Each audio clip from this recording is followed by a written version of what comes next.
کسی کے لیے سجدے کا حکم دیتا تو شوہر کو سجدے کے لیے بیوی کو حکم دیتا کہ وہ شوہر کو سجدہ کرے، وہاں پر بھی اگر شوہر خلاف شریعہ کوئی بات بولتا ہے تو بیوی کے لیے یہ حکم نہیں ہے کہ وہ مانے۔ اللہ اور اس کے رسول سے آگے بڑھ کے جو بھی کرو گے وہ تمام اعمال غارت ہیں، اللہ کے ہاں قبول نہیں ہے، خواہ وہ تمہارا سجدہ ہو یا رکوع ہو یا نماز ہو یا قیام ہو یا تہجد ہو، کچھ بھی ہو، اگر وہ رسول اللہ کے بتلائے ہوئے طریقے پہ نہیں ہے تو تم معاشی اعتبار سے ہو، معاشرتی اعتبار سے ہو، سماجی اعتبار سے ہو، جو چاہے نیک کام کر لو، اگر وہ نیک کام اللہ اور اس کے رسول کی مخالفت پر مبنی ہے اور تم سمجھتے ہو کہ اس میں نیکی ملے گی، نیکی نہیں ملے گی۔ امام مالک کے پاس پڑے ہوئے امام شافعی نے اختلاف کیا، کیونکہ امام مالک کے زمانے تک جتنے احادیث ملے اس سے زیادہ امام شافعی کو ملی، تو معلوم ہوا کہ امام مالک بھی کئی جگہ غلطیاں کیے ہیں، تو امام شافعی نے کہا کہ جہاں میرے استاد غلطی کیے غلطی ہے، خواہ استاد ہوں ان کی کوئی عزت نہیں جاتی، لیکن اس مسئلے میں امام مالک کا اختلاف ہوا ہے، بلکہ صحیح تر بات یہ ہے میں اپنے استاد کی مخالفت کروں گا، قرآن حدیث کو نہیں چھوڑوں گا۔ تو تمام ائمہ اربعہ اصل میں اہل الحدیث تھے۔ اللہ کے رسول کی آواز سے اپنی آواز بلند نہ کرو، اگر کرو گے تو تمہارے اعمال غارت ہو جائیں گے، کا مطلب یہ ہے کہ اللہ کے رسول کی حدیث سامنے آنے کے باوجود کوئی کہتا ہے کہ نہیں مولوی صاحب میں مانتا نہیں، میرے پیر بولے تو مانوں گا، تو یہی ہے اصل میں وہ چیز جو اللہ نے قیامت تک کے لیے آیت کو رکھ دیا۔ معاشرتی برائی میں سب سے اہم ترین ہدایت رب نے فرمایا کہ یہ کہ خبروں کو تحقیق کر لیا کرو، ان جاءکم فاسق بنبأ فتبینوا، کوئی خبر بھی لائے اس خبر کو تحقیق کر لیا کرو، بغیر تحقیق کے دوسروں کو نہ پہنچایا کرو۔ اس سے کیا ہوگا؟ ان تصیبوا قوما بجہالہ، کہ مصیبت پہنچے گی بغیر نادانی کی حیثیت سے، کسی کو کچھ کہہ دو گے، کسی کو کوئی خبر چلے جائے گی، اس سے تم مصیبت میں پہنچاؤ گے، پھر اس کے بعد تم ندامت اختیار کرو گے۔ جھوٹ سب سے بڑا گناہ ہے شریعت کی نگاہ، لیکن دو انسان مل جاتے ہیں ایک جھوٹ بولنے سے تو جھوٹ بھی بول دیے جائے، مثلا انہیں اس کے غصے میں ہے، انہیں اس کے غصے میں ہے، آپ جا کے جھوٹ موٹ بول سکتے ہیں، بھائی تمہیں خواہ اس سے غصے میں ہے، بھائی انہیں پیچھے سب تمہاری کتنی تعریف کرتا معلوم، اسے کیجیے، ہو جی اچھی تعریف کرتا، انہیں مل جاؤ اس سے، انہیں تعریف نہیں کرتا انہیں، لیکن یہ بول کے ملا سکتے ہیں، کیونکہ ملانے کے واسطے بولے۔ دیکھو اے لوگوں جو ایمان لائے ہو، ایک دوسرے کا ٹھٹا مذاق نہ اڑاؤ، عورتیں ایک دوسرے کا عورت کا مذاق نہ اڑائیں، مرد ایک دوسرے مرد کا مذاق نہ اڑائیں۔ معاشرے میں مذاق بہت بری چیز ہے، اور مذاق میں بھی وہ مذاق جو جھوٹ بول کے ہنسایا جاتا ہے اس سے بدترین چیز ہے۔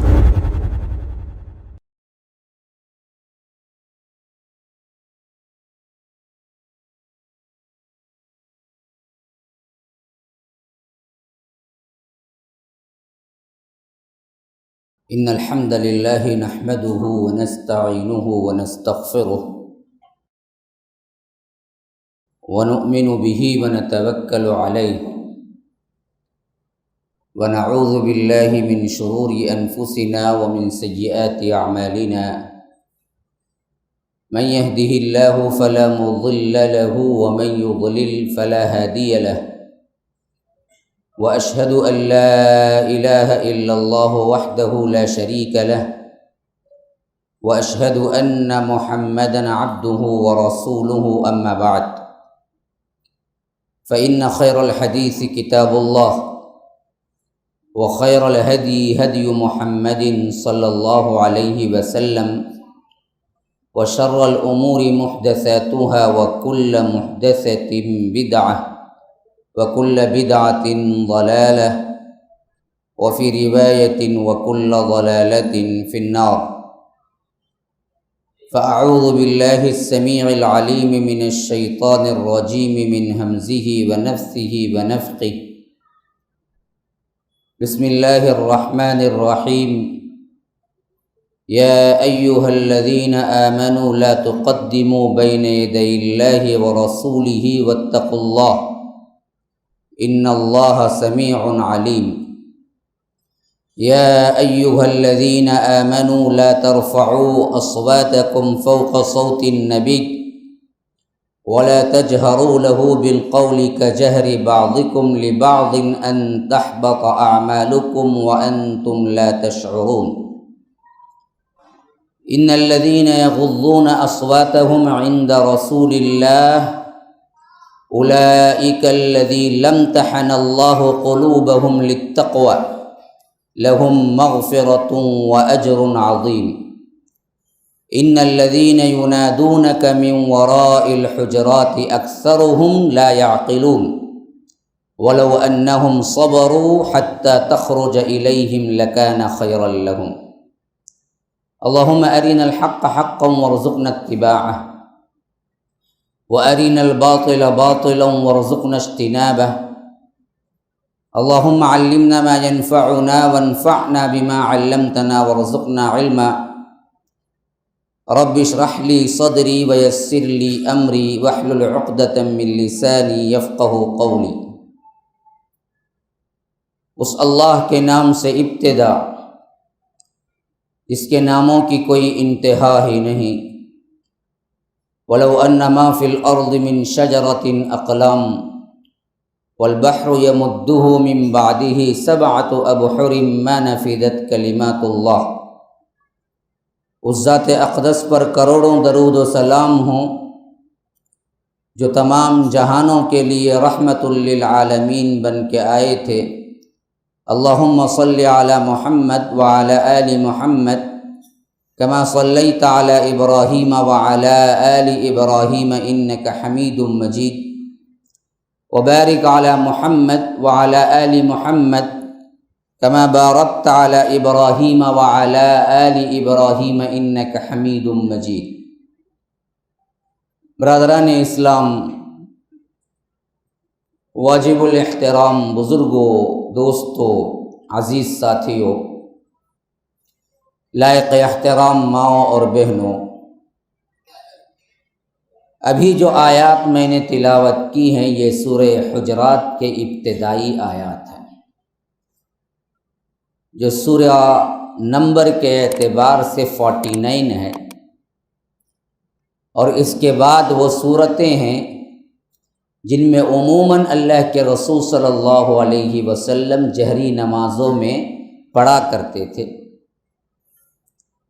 قاف کا سلسلہ وہ شروع ہو رہا ہے حجرات کے بعد سے جو مرسلات تک یکساں چلتا ہے، جس کی صورتیں پیمانے کے اعتبار سے ایسے ہیں جس میں اللہ کے رسول صلی اللہ علیہ وسلم عموماً مغرب اور عشاء اور فجر میں جس کی تلاوت کرتے تھے۔ سماجی اعتبار سے سورہ حجرات کی بہت بڑی اہمیت ہے۔ معاشرتی بیماریوں کی اصلاح کے اعتبار سے اللہ تبارک و تعالی نے اس میں جن اہم ترین نکات پر گفتگو کی ہے، اس حیثیت سے مفسرین کا یہ کہنا ہے کہ جتنے معاشی اور معاشرتی اور سماجی طور پر احکامات کو مختص کیا گیا ہے سورہ حجرات میں، کسی اور سورہ میں اللہ تبارک و تعالی نے اتنا مختصر اور اتنا جامع طور پر سماجی اصلاح کے طور پر بیان نہیں آیا، اللہ نے کیا نہیں۔ اب میرا عنوان بھی تسلسل کے اعتبار سے لگ بھگ وہی مضمون تھا، سماج، معاشرہ، اصلاح، تزکیہ نفس، ان تمام معاملات کے لیے میں نے مناسب یہی سمجھا کہ آپ کے سامنے سورہ حجرات کا ایک خلاصہ پیش کر دوں، جس کے لیے میں نے ابتدائی چند آیات پڑھ کر بھی سنا دیے۔ اللہ تبارک و تعالی کہنے سے زیادہ سننے اور عمل کرنے کی توفیق عطا فرمائے۔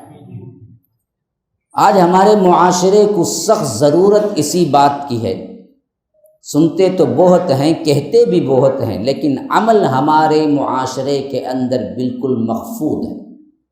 عملی اعتبار سے آج کا مسلمان سب سے زیادہ گرا ہوا ہے، جس کے واسطے ہمیں اللہ کے رسول صلی اللہ علیہ وسلم کا دیا ہوا وہ معاشرہ اور وہ نمونہ ہم غیروں کو دکھا نہیں سکتے جو اصحاب رسول اللہ صلی اللہ علیہ وسلم نے ہمیں دکھایا اور بتایا۔ سب سے پہلی آیت معاشرے کی اصلاح کی بنیادی آیت ہے جو سورہ حجرات میں رب نے ارشاد فرمایا ہے، یا ایھا الذین آمنوا لا تقدموا بین یدی اللہ ورسولہ واتقوا اللہ ان اللہ سمیع علیم۔ اے لوگوں جو ایمان لائے ہو، دیکھو اللہ اور اس کے رسول سے آگے نہ بڑھو، اللہ سے ڈرو، اللہ سننے والا جاننے والا ہے۔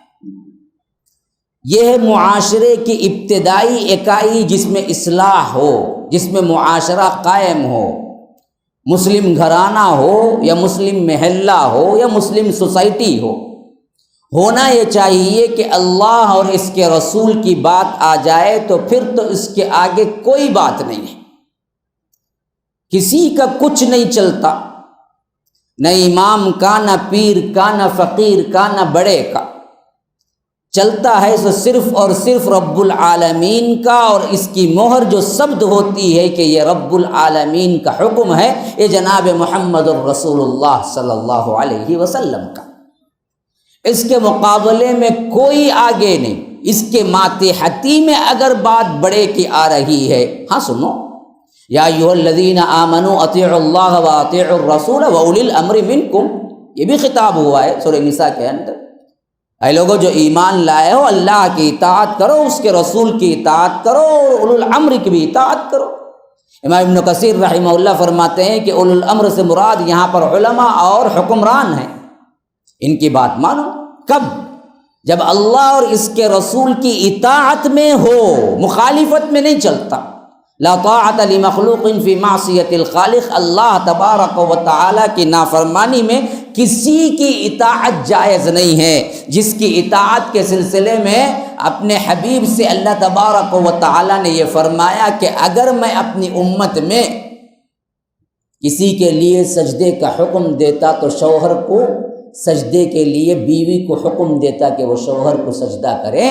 وہاں پر بھی اگر شوہر خلاف شریعہ کوئی بات بولتا ہے تو بیوی کے لیے یہ حکم نہیں ہے کہ وہ مانو۔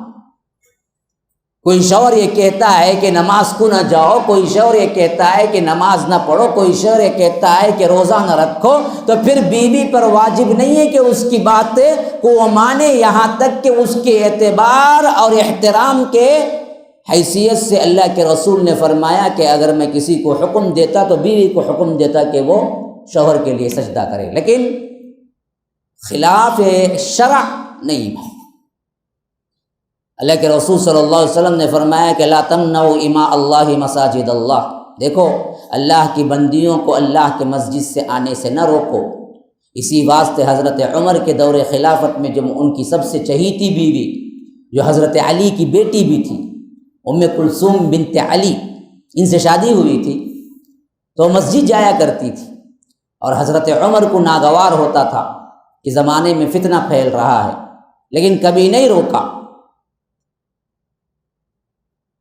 حضرت عمر نے ایک مرتبہ کہا کہ تمہارے جانے سے بہتر ہے کہ تم گھر میں نماز پڑھ لو۔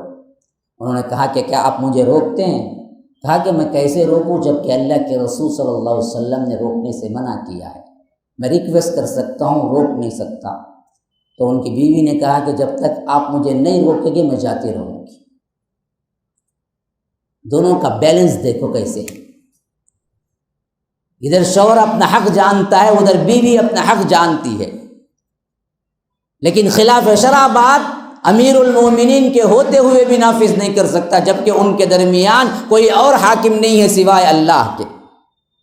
یہ حیثیت ہے معاشرے کی کہ اللہ اور اس کے رسول کی بات سے آگے کوئی بات نہیں ہے، مسئلہ ختم۔ اللہ اور اس کے رسول سے آگے بڑھ کے جو بھی کرو گے وہ تمام اعمال غارت ہیں، اللہ کے ہاں قبول نہیں ہے، خواہ وہ تمہارا سجدہ ہو یا رکوع ہو یا نماز ہو یا قیام ہو یا تہجد ہو، کچھ بھی ہو، اگر وہ رسول اللہ کے بتلائے ہوئے طریقے پہ نہیں ہے تو تم معاشی اعتبار سے ہو، معاشرتی اعتبار سے ہو، سماجی اعتبار سے ہو، جو چاہے نیک کام کر لو، اگر وہ نیک کام اللہ اور اس کے رسول کی مخالفت پر مبنی ہے اور تم سمجھتے ہو کہ اس میں نیکی ملے گی، نیکی نہیں ملے گی۔ بدروی شعبان کو پوری رات کھڑا ہو کے کیا ہے نماز پڑھتا ہے، قضا نمازوں کو بخشوانے کے لیے شب برات کا نام دے کر۔ اللہ کے پاس برکہ کی بھی حیثیت نہیں ہے، کیونکہ رسول اور اللہ نے بتایا نہیں ہے۔ لا تقدموا بین یدی اللہ ورسولہ۔ تمہارا معاشرہ، تمہاری سوسائٹی، تمہارا گھرانہ ایسے پختہ ہونا چاہیے کہ تمہارے گھروں کے اندر تمہارے بچے ہوں، تمہاری بیویاں ہوں، تمہارے جوان ہوں، تمہارے بوڑھے ہوں، اس بات پر پکا یقین رکھیں کہ اللہ اور اس کے رسول کے آگے ہمیں نہیں جانا چاہیے۔ اللہ اور اس کا رسول جو کہہ دے وہ آخری حد ہے، بس اس کے علاوہ کسی کی بات نہیں۔ آج معاشرتی بگاڑ کا سب سے اہم ترین سبب یہی ہے کہ ہم نے اپنے آپ کو فرقوں اور اماموں میں بانٹا اور سمجھ گئے کہ دیکھو اصل میں بات تو ہم نہیں سمجھ سکتے اسلام کی جب تک کہ ہمارا امام نہیں سمجھتا۔ امام بولے تو پھر ہم بھی سنتے ہیں، خواہ وہ حدیث کے خلاف ہو یا قرآن کے خلاف ہو، کوئی مسئلہ نہیں۔ یہی وجہ تھی کہ ہم کو کیا ہے ٹکڑیوں میں بانٹ دیا، کوئی حنفی، کوئی شافعی، کوئی مالکی، کوئی حنبلی، کوئی نقشبندی، کوئی سہروردی، کوئی قادری، کوئی چشتی۔ یہ کہاں تھے اللہ کے رسول صلی اللہ علیہ وسلم کے دور میں؟ یہ ایک ہی امت تھے نا، ایک ہی رسول کو ماننے والی قوم تھی نا، ایک اللہ کو ماننے والی قوم تھی نا، کوئی تفرقہ نہیں تھا، کوئی گروہ بندی نہیں تھی، کوئی الگ سے کیا ہے اپنے آپ کے امام نہیں تھے، سب کے امام جناب محمد الرسول اللہ صلی اللہ علیہ وسلم ہی تھے۔ معاشرے کے اندر ٹکڑیاں اس وقت پیدا ہوئی جب اللہ اور اس کے رسول کو جو کہ مرکزی حیثیت حاصل تھی اس کو چھوڑ دیا اور غیروں کو اللہ اور اس کے رسول کے درجے پہ بلند کر دیا۔ کوئی شریعت کو سمجھنے کا نعرہ لگا کر کہا کہ ابو حنیفہ سب سے بہتر سمجھے ہیں، اس واسطے وہ غلطی نہیں کر سکتے، وہ جو بولے مانو، خواہ اس کے خلاف حدیث کیوں نہ۔ جب میں نے اپنے کانوں سے سنا ہے، آنکھوں سے پڑھا ہے ایسے لوگوں کو جو باوجود صاف کہتے ہیں کہ حدیث یہ ہے، لیکن ہم کیا کریں جی، ہم تو ابو حنیفہ کے مقلد ہیں۔ ارے جب امام ابو حنیفہ نہیں آئے تھے تو اس سے پہلے جتنے صحابہ تھے کیا وہ جنتی نہیں ہیں؟ امام ابو حنیفہ رحمہ اللہ کی پیدائش تو 80 ہجری میں ہوئی تھی، 80 سال تک تو پیدا ہی نہیں ہوئے تھے۔ اللہ کے رسول صلی اللہ علیہ وسلم کے وفات کے تقریباً 11 سال نکال دو تو بھی 70 سال کا وہ عرصہ ہے جس میں امام ابو حنیفہ ابھی پیدا ہی نہیں ہوئے۔ ان کی وفات 150 ہے، تو تقریباً 100 ہجری کے بعد ہی وہ سن شعور کو پہنچے، اور 100 ہجری کے بعد ہی اصل میں انہوں نے کوئی فتویٰ دیا ہو تو دیا ہوگا۔ تو 100 سال تک جتنے مسلمان رہے جن کو ابو حنیفہ کا نام بھی پتہ نہیں تھا، کیا وہ جنتی نہیں ہیں؟ جب اگر تم شرط لگاتے ہو کہ کوئی مسلمان حنفی ہو تو اصل مسلمان ہے، تو پھر تو کیا ہے جو حنفی پیدا نہیں ہوئے، جو امام ابو حنیفہ ابھی پیدا ہی نہیں ہوئے، تو ان کو کیا کہو گے؟ امام مالک اس کے بعد پیدا ہوئے 79 ہجری، امام ابو حنیفہ سے بھی آگے۔ پھر اس کے بعد امام شافعی پیدا ہوئے، امام شافعی کی سن پیدائش، امام ابو حنیفہ کی وفات دونوں ایک ہی سن میں ہے، 150 میں امام ابو حنیفہ کی وفات ہوئی اور امام شافعی اسی سال پیدا ہوئے،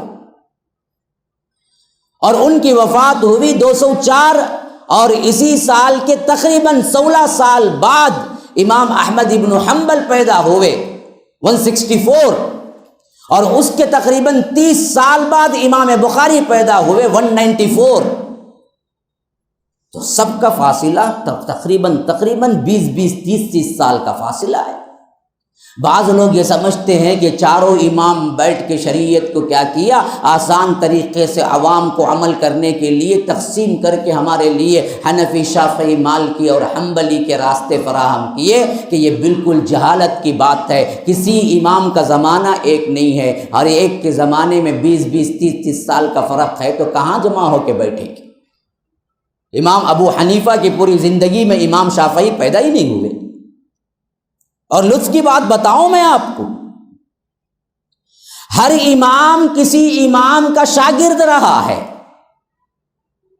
جب اگر یہ کافی تھے تو پھر مذہب دوسرا بنا کیوں؟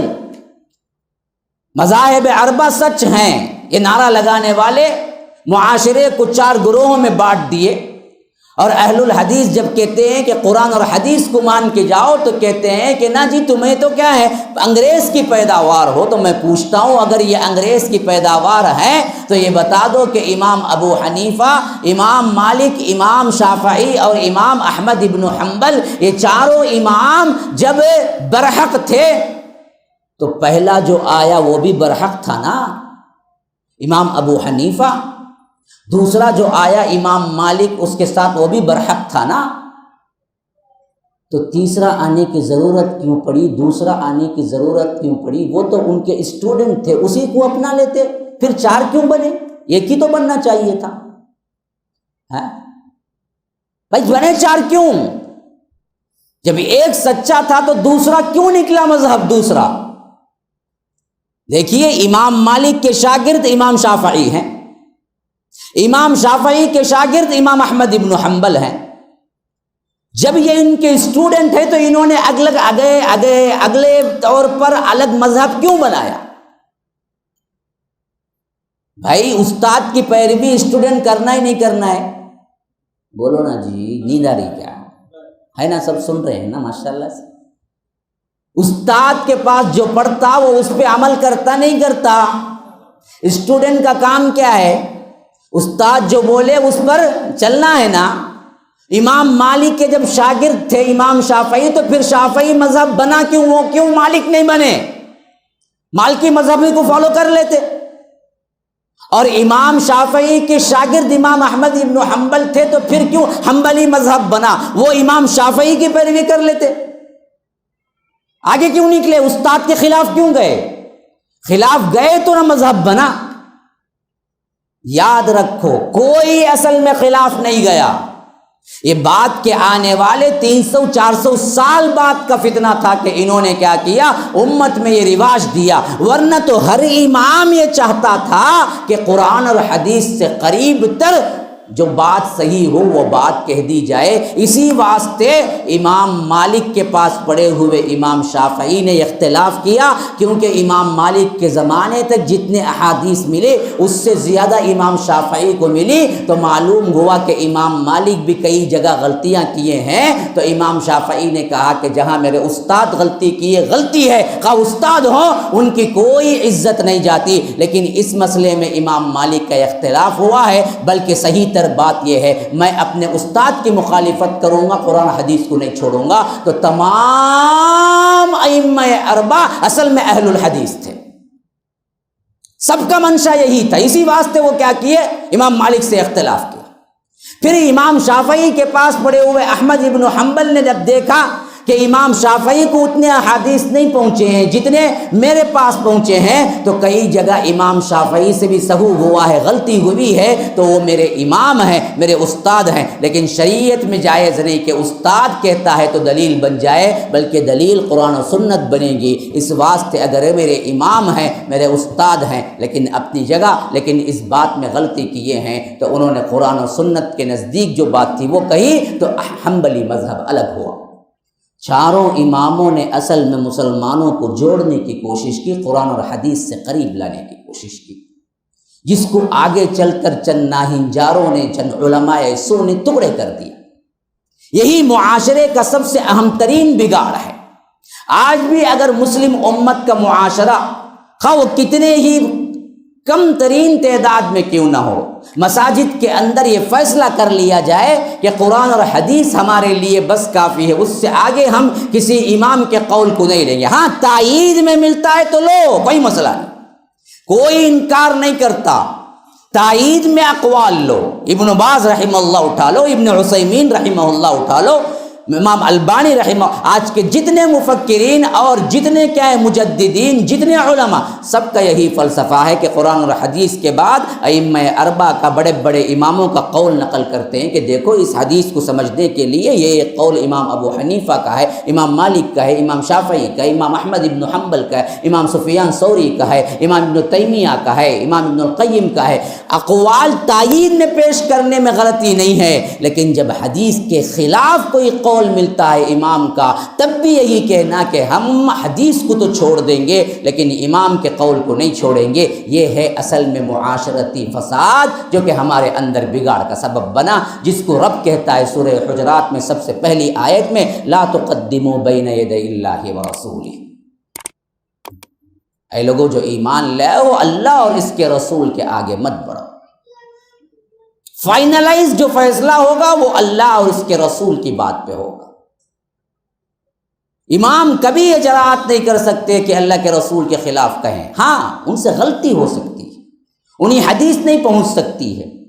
مثلاً دیکھیے، آپ نے دیکھا ہوگا احناف وغیرہ کی مساجد میں امام کیا ہے تکبیر تحریمہ کھڑ کے نماز شروع کر دیتا ہے، جب بھی آ کے سنتیں ادا کرتے ہیں، حالانکہ اللہ کے رسول نے فرمایا کہ اذا اقیمت الصلاۃ فلا صلاۃ الا المکتوبہ، جب کسی نماز کی اقامت کہہ دی جائے تو پھر اس نماز کے علاوہ کوئی نماز نہیں، خواہ وہ سنت ہو نفل ہو کچھ بھی ہو تمہاری، اگر وہاں پر فرض نماز کی اقامت کہہ دی گئی تو اس نماز کے علاوہ کوئی نماز نہیں۔ اور امام ابو حنیفہ کے قول لا کے کہتے ہیں کہ دیکھو جی وہ تمہارے لیے تو ہے لیکن ہمارے امام نے ہم کو اجازت دی ہے کہ ستون کے پیچھے پڑھ لو، اس واسطے یہاں پر نماز چل رہی ہوگی امام کی لیکن ہم آ کے سنت پڑھیں گے۔ یہ چیک ہے اصل میں۔ اب دراصل حدیث سے ڈائریکٹ ٹکرانے والا قول ہے تو اس قول کو ہم نہیں مانیں، لا تقدموا بین یدی اللہ ورسولہ، اللہ اور اس کے رسول کے آگے مت بڑھو۔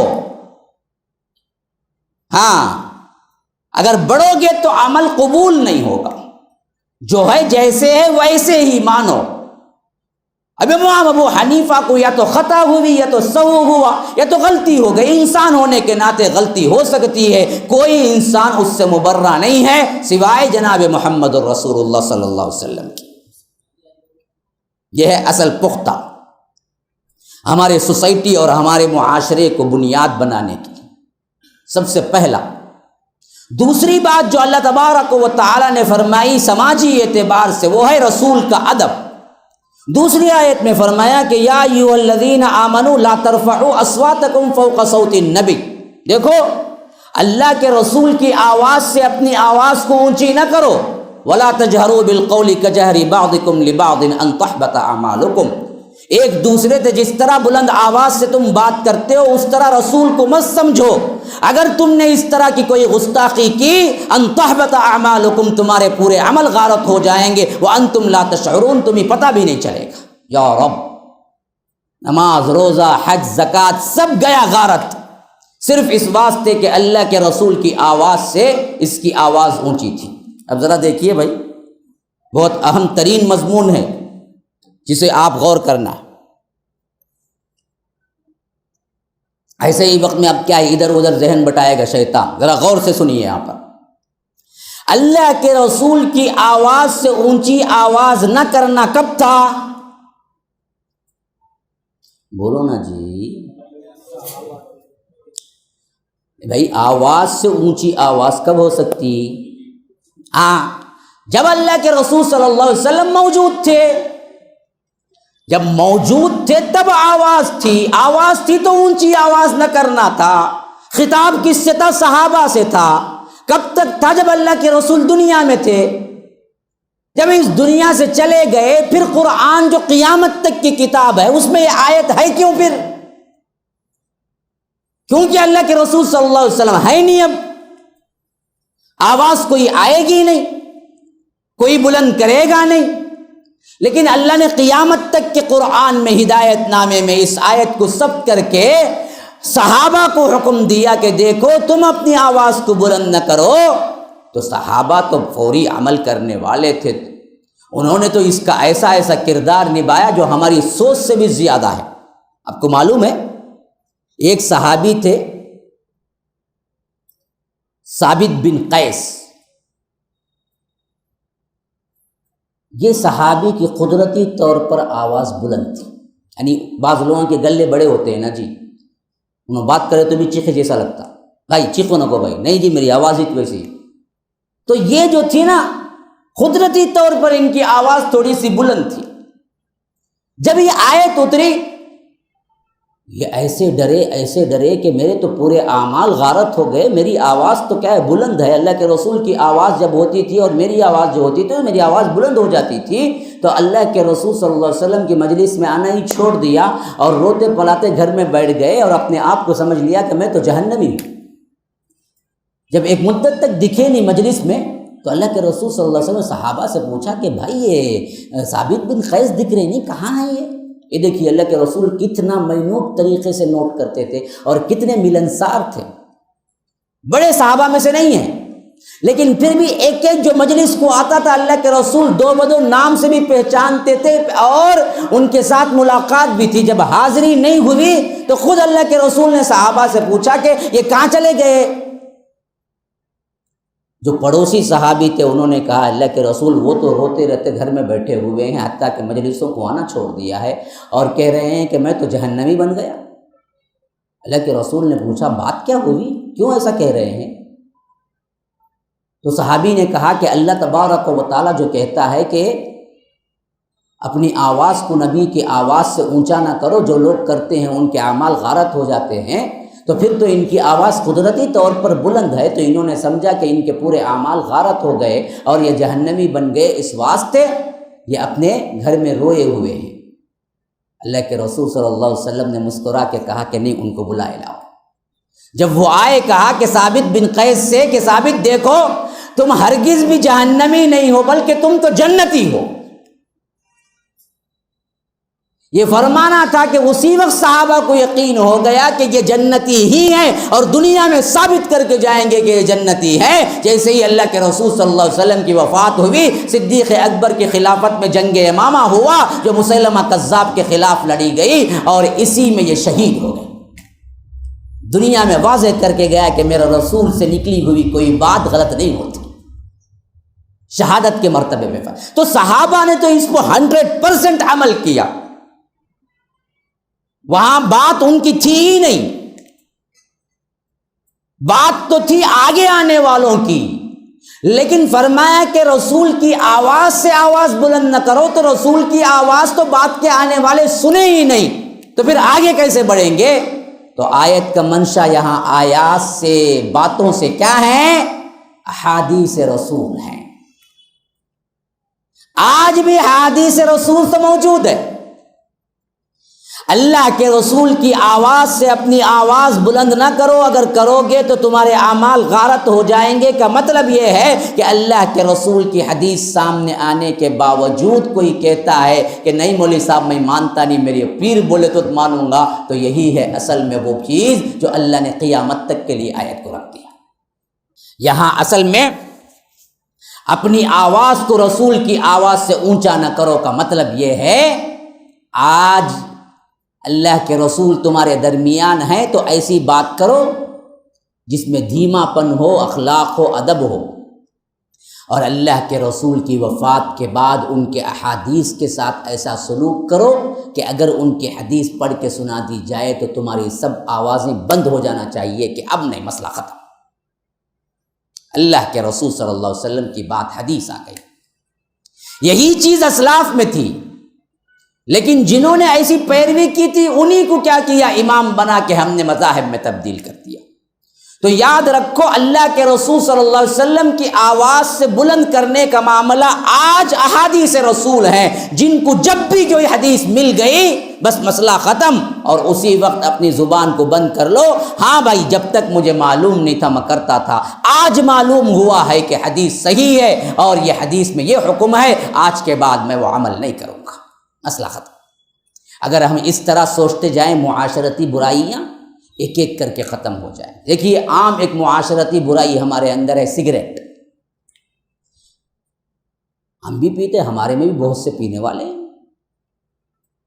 فیصلہ کون کرے گا جی؟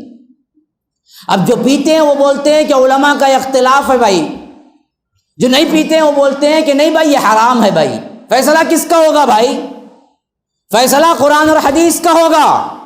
کسی کو مغالطہ ہوا کہ اس میں اختلاف ہے، بعض علماء نے اجازت دی، تو آؤ سیدھے سیدھے قرآن اور حدیث کی طرف۔ اللہ کے رسول صلی اللہ علیہ وسلم نے اور قرآن نے بتا دیا کہ دیکھو اپنے آپ کو قتل نہ کرو، لا تہلکوا بایدیکم الی التہلکۃ واحسنوا۔ اسی آیت سے استدلال ہے کہ خودکشی حرام ہے۔ کیوں؟ اپنے آپ کو قتل کرنے کے برابر۔ کیا سگریٹ بھی اپنے آپ کو قتل کرنے کے برابر نہیں ہے؟ آہستہ آہستہ خودکشی ہے۔ پھیپھڑے چلے گئے، لنگس فیلئر ہو گئے، بعد میں آگے چل کر پائے پورا نلہ کا مسئلہ، پورا کیا ہے، تھروٹ کینسر ہو، ماؤتھ کینسر، سب کچھ آتا ہے اسی سے۔ تو صاف حدیث ہے کہ اپنے آپ کو قتل کرنے کا کوئی ذمہ داری تم پر نہیں ہے، یعنی تمہارا جسم تم جیسے چاہے استعمال کرو گے، نہیں ہوگا تو معلوم ہوا کہ حرام ہے۔ اور اس معاملے میں قرآن اور حدیث کے اندر جو چیز واضح ہوتی ہے وہ حرام ہونے کے ناطے حرام کے قریب ہے۔ اب اس کے بعد بھی کہتا ہے کہ اختلاف ہے، تو یہ اختلاف نہیں ہے بلکہ تیرے نفس کا شیطان ہے جو بولتا ہے۔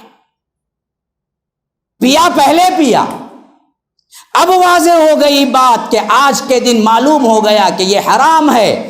قرآن اور حدیث سے قریب تر بات یہی ہے کہ سگریٹ حرام ہونے کے کئی چیزیں ہیں جس میں اللہ کے رسول نے فرمایا کہ کل مسکر حرام، ہر نشاور چیز حرام ہے، ما اکثر کثیرہ فقلیلہ حرام، جس کا زیادہ پینا نشہ لاتا ہے اس کا کم ایک قطرہ بھی حرام ہے۔ ان تمام چیزوں میں سگریٹ اندر آتا ہے، ثابت ہوتا ہے۔ تو یاد رکھو سگریٹ حرام ہونا ہی قرآن اور حدیث سے ثابت ہے۔ پھر بھی کوئی اختلاف کا بہانہ کر کے پیتا ہے تو اصل میں یہ بہانہ ہے، اس کا نفس کا شیطان ہے، ورنہ اس میں اختلاف کوئی بات نہیں۔ اللہ اور اس کے رسول سے آگے نہ بڑھو، اللہ اور اس کے رسول کی بات آ گئی تو وہاں سے اپنی تمام باتیں ختم۔ اسی طرح دیکھیے کہ معاشرتی بیماریوں میں سب سے اہم ترین ایک بیماری جو ہمارے پورے سماج کو اندر سے کھوکھلا کر گئی ہے وہ کیا ہے؟ جہیز اور شادی بیاہ کے فضول خرچ۔ جہالت تھی، کر دیا، جو ہو گیا سو ہو گیا۔ اب سنو اور واضح طور پر سنو، کوئی خرچ نہیں ہے اصل اسلامی طریقے کی شادی میں، اور کوئی شادی خانے کا کوئی تصور نہیں ہے، اور کوئی دعوت کا کوئی تصور نہیں ہے۔ دعوت ولیمے کی ہوتی ہے، نکاح کی کوئی دعوت نہیں، کوئی دعوت نہیں، کوئی دعوت نہیں۔ تم پورے سیرت میں نہیں بتلا سکتے کہ اللہ کے رسول نے نکاح کے لیے یا صحابہ نے نکاح کے لیے بلایا ہو کسی کو۔ دعوت کا مطلب میں کھانا نہیں بول رہا ہوں، بلانا بھی نہیں ہے ثابت، کھانا تو ثابت ہی نہیں ہے، بلانا بھی نہیں ہے ثابت۔ جو آ گئے، جو بیٹھے ہوئے ان کے سامنے پڑھ دیا، مسئلہ ختم۔ اگر کوئی کسی کو نہیں بلایا تو کوئی وہ دراصل رنجش یا غصہ نہیں کر سکتا۔ ہم لوگ قسمیں کھا جاتے ہیں کہ زندگی بھر نہیں ملوں گا، رے کیا چھپا رستم نکلا رے، تو نکے کو نہیں بلایا رے، تیری صورت بھی نہیں دیکھوں گا، تیری میت کو بھی نہیں آؤں گا۔ کیوں؟ کیا گناہ کیے؟ کہاں ہے نکے کو بلانا فرض؟ کہاں واجب ہے؟ کہاں سنت ہے؟ کہاں مستحب ہے؟ کچھ بھی نہیں ہے جی، بلانا ہی ثابت نہیں ہے۔ حضرت عبد الرحمن بن عوف آئے ہجرت کر کے مدینہ، بہت بڑے پیسے والے صحابی تھے مکے میں، اور آگے چل کر پورے صحابہ کے ٹاپ بیسٹ لیول کے مالدار صحابی بنے۔ لیکن ایک زمانہ ان پر ایسا بھی گزرا جس میں ایک درہم بھی ان کے پاس نہیں تھا، جب مکے میں سب کچھ چھوڑ کے وہ مدینہ آ گئے۔ نہ کھانے کے لیے کچھ تھا، نہ رہنے کے لیے سکن تھا، کچھ نہیں تھا۔ اللہ کے رسول صلی اللہ علیہ وسلم نے عبد الرحمن بن عوف کو بلایا، اور مدینے میں ایک صحابی، انصاری صحابی تھے جن کا نام تھا سعد بن الربیع، ان دونوں کو بلا کے ہاتھ میں ہاتھ دیا، کہا کہ تم آج سے بھائی بھائی ہو۔ اب یہ مہاجر صحابی بے یار و مددگار، اور یہ انصار صحابی جن کے پاس گھر بھی تھا، جن کے پاس مال بھی تھا۔ سعد بن الربیع عبد الرحمن بن عوف کا ہاتھ پکڑے پہنچے، اپنے گھر کا سامان اکٹھا کیا، کہا کہ دیکھو آپ کو برابر برابر آدھا تقسیم کر کے دے دیتا ہوں، آج سے آپ اور میں بھائی بھائی ہیں، اس واسطے گھر کا پورا سامان آدھا آدھا لے لو۔ میرے 2 باغ ہیں، ایک باغ آپ کا ہوا، ایک باغ میرا ہوا، اور میری 2 بیویاں ہیں، دیکھ لو ابھی پردے کا حکم نازل نہیں ہوا تھا، 5 ہجری میں ہوا، یہ بات 1 ہجری کی ہے۔ تو کہہ رہے تھے سعد بن الربیع میری 2 بیویاں ہیں، دیکھ لو جو پسند آئی میں طلاق دے دیتا ہوں، عدت کے بعد شادی بھی کر لینا۔ یا رب، ایثار کا کوئی انداز آپ نے کبھی دیکھا ہوگا؟ سعد بن الربیع نے جب یہ کہا تو ہم ہوتے تو کیا بولتے؟ کائی کو بھائی آدھا دیتے ہیں، پورا دے دو نہ کہتے تھے۔ وہاں بھی عبد الرحمن بن عوف تھے. انہوں نے کہا کہ اللہ آپ کے مال میں آپ کی دولت میں برکت دے, مجھے 1 روپیہ نہیں چاہیے, مجھے صرف اتنا بتا دیجئے کہ بازار کا رستہ کہاں ہے, میں کچھ نہ کچھ محنت کر کے کما لوں گا. اللہ آپ کے مال میں آپ کی اولاد میں برکت دے. آپ کا مال چاہیے نہ آپ کا کوئی اور مدد ہم کو چاہیے, آپ صرف مجھے بازار کا راستہ بتلا دیں.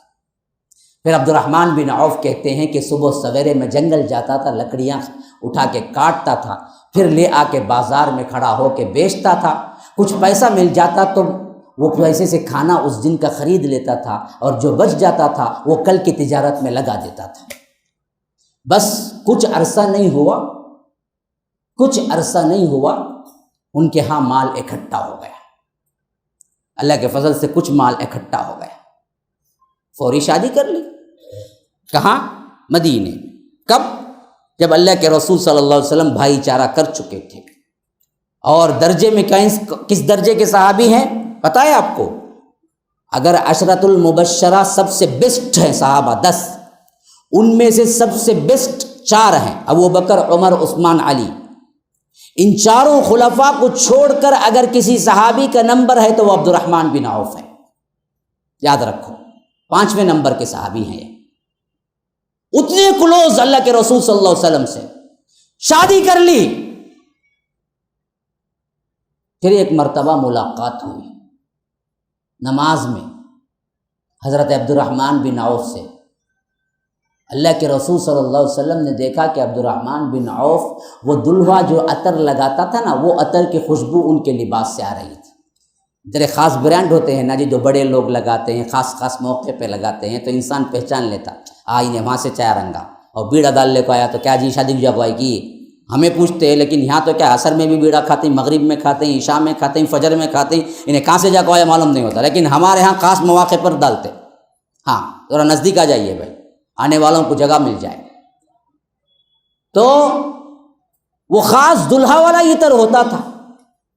وہ خوشبو جب دیکھی تو اللہ کے رسول صلی اللہ علیہ وسلم نے پوچھا کہ عبد الرحمن کیا تم نے شادی کر لی؟ کہا کہ ہاں اللہ کے رسول شادی کر لی. کس کو بلائی نہیں؟ اللہ کے رسول کو بلائی. اور قریب کتنے؟ ابو بکر, عمر, عثمان, علی کے بعد 5واں درجہ. ہمیں ہوتے تو چھوڑتے. کیا رے استاد کو بھولگا نہ رہے, تو کیسا نمک حرام نہ رہے, کیا نہیں بولتے اسے. اللہ کے رسول نے پوچھا ہی نہیں کیوں نہیں بلایا, بلکہ پوچھا تو یہ پوچھا کہ ولیمہ کیا, مہر کتنا دی, یہ 2 باتیں پوچھی. شادی کی یہ پوچھا ہی نہیں, دعوت کہاں دی نہیں پوچھا. اللہ کے رسول کو بلائے نہیں, معلوم ہی نہیں. مدینے کوئی دور دراز کے مقام پہ نہیں ہوا, مدینے ہی میں ہوا. اور مدینہ اس زمانے میں کتنا چھوٹا تھا جی. اچھا اتنے لوگ جو بیٹھے ہوئے ہیں یہی مدینہ تھا اس زمانے میں. 1000-2000 ہی کیا تھے, کل مدینے کے افراد تھے. تو چھوٹا سا ایک گاؤں تھا. ایک گاؤں میں جب شادی ہوئی تو پورے گاؤں کو معلوم ہوتا ہی نہیں ہوتا ہے. آج پورے گاؤں کو, پورے شہر کو ڈھنڈورا پیٹتا ہے. اور یاد تو ہاں, تو ہم حیدرآباد میں تو عجیب و غریب نظارے دیکھا, میں کہیں نہیں دیکھا. رات کے 3 بجے بھی بیوقوف ناشتہ ہے, مسلمان کی شادی کا تھے. ابھی میں جا دیکھ رہا تھا, واپس ہی آ رہے تھے ہم, تو ایک شادی خانے میں نوجوان باقاعدہ ناچ رہے ہیں 2.5-3 گھنٹے کو. میں بولا کہ کیا جا رہے ہیں, آ رہے ہیں؟ نہیں ابھی دھلوا آ رہا ہے. کب؟ رات کے 3 گھنٹہ کو. رات کے 3 گھنٹہ کو آیا تو کب جانا سو رہے؟ نہیں مولوی صاحب, یہاں فجر تک چلتے شادیاں آرام سے. کھالے کو مردار کے سرکہ جا کو پڑھ کو سو جاتا, اس کے بعد نہ فجر, نہ ظہر, نہ عصر, نہ مغرب. یہ شادی ہے؟ یہ تو بربادی ہے جی. یہ شادی کہاں ہے؟ یہ تو بربادی ہے. اللہ کے رسول بالکل قریب ہے. عبد الرحمن بن عوف نہیں بلائے, نہ اللہ کے رسول نے پوچھا کہ کیوں نہیں بلایا, بلکہ پوچھا تو یہ پوچھا کہ مہر دیا. کہا کہ ہاں اللہ کے رسول دیا. کیا دیا؟ کہا کہ کھجور کے بیج کے اتنا سونا دیا. بہت اچھی بات ہے. ہمیں کیا کرے؟ 15 کم 600 کتے. کتنا مہر؟ 15 کم 600 کتے, یعنی 580 پر 5 روپے. کون جی بولے نہیں مولوی صاحب فاطمہ کا مہر کتے. کون؟ تمہیں جا کر دیکھ لگائے گی فاطمہ نے اتنے مہر لیے. کون سی روایت میں 15 کم 600؟ کون کہ حضرت علی نے 15 کم 600 فاطمہ کا مہر دیا؟ بالکل غلط روایت. حضرت علی تو مہر جو دیا تھا وہ زرہ بیچ کے دی تھی، جو تقریباً 470 درہم کی تھی۔ 470 درہم آج کے اگر چاندی کا حساب لگایا جائے تو تقریباً 5,000 80,000 ہوتے ہیں، اس وقت بھی جو دیا تھا۔ آج تو جیسے کوئی 5 لاکھ کماتا ہو تو کم از کم 1 لاکھ مہر دینا چاہیے، کوئی 10 لاکھ کماتا ہو تو کم از کم 5 لاکھ مہر دینا چاہیے اس کو، جیسی وسعت ہے ویسے مہر دو۔ مہر کو کیا کر دیا تم نے؟ تو بالکل یہ حقیر سمجھ کے 1000 2000 میں ختم کر لیا۔ بینڈ باجے پہ تو کیا ہے 1,00,000 2 لاکھ لگتے ہیں، اور شادی خانے کے لیے 5 لاکھ لگاتے ہو، جو بالکل بھی کیا ہے شریعت سے ثابت ہی نہیں ہے۔ تو حضرت عبد الرحمن بن عوف نے کہا کہ میں تو سونا دیا، سونا۔ تو دوسری بات جو پوچھے اللہ کے رسول نے، وہ کہا کہ ولیمہ کیا؟ کہا کہ نہیں اللہ کے رسول، ولیمہ نہیں کیا۔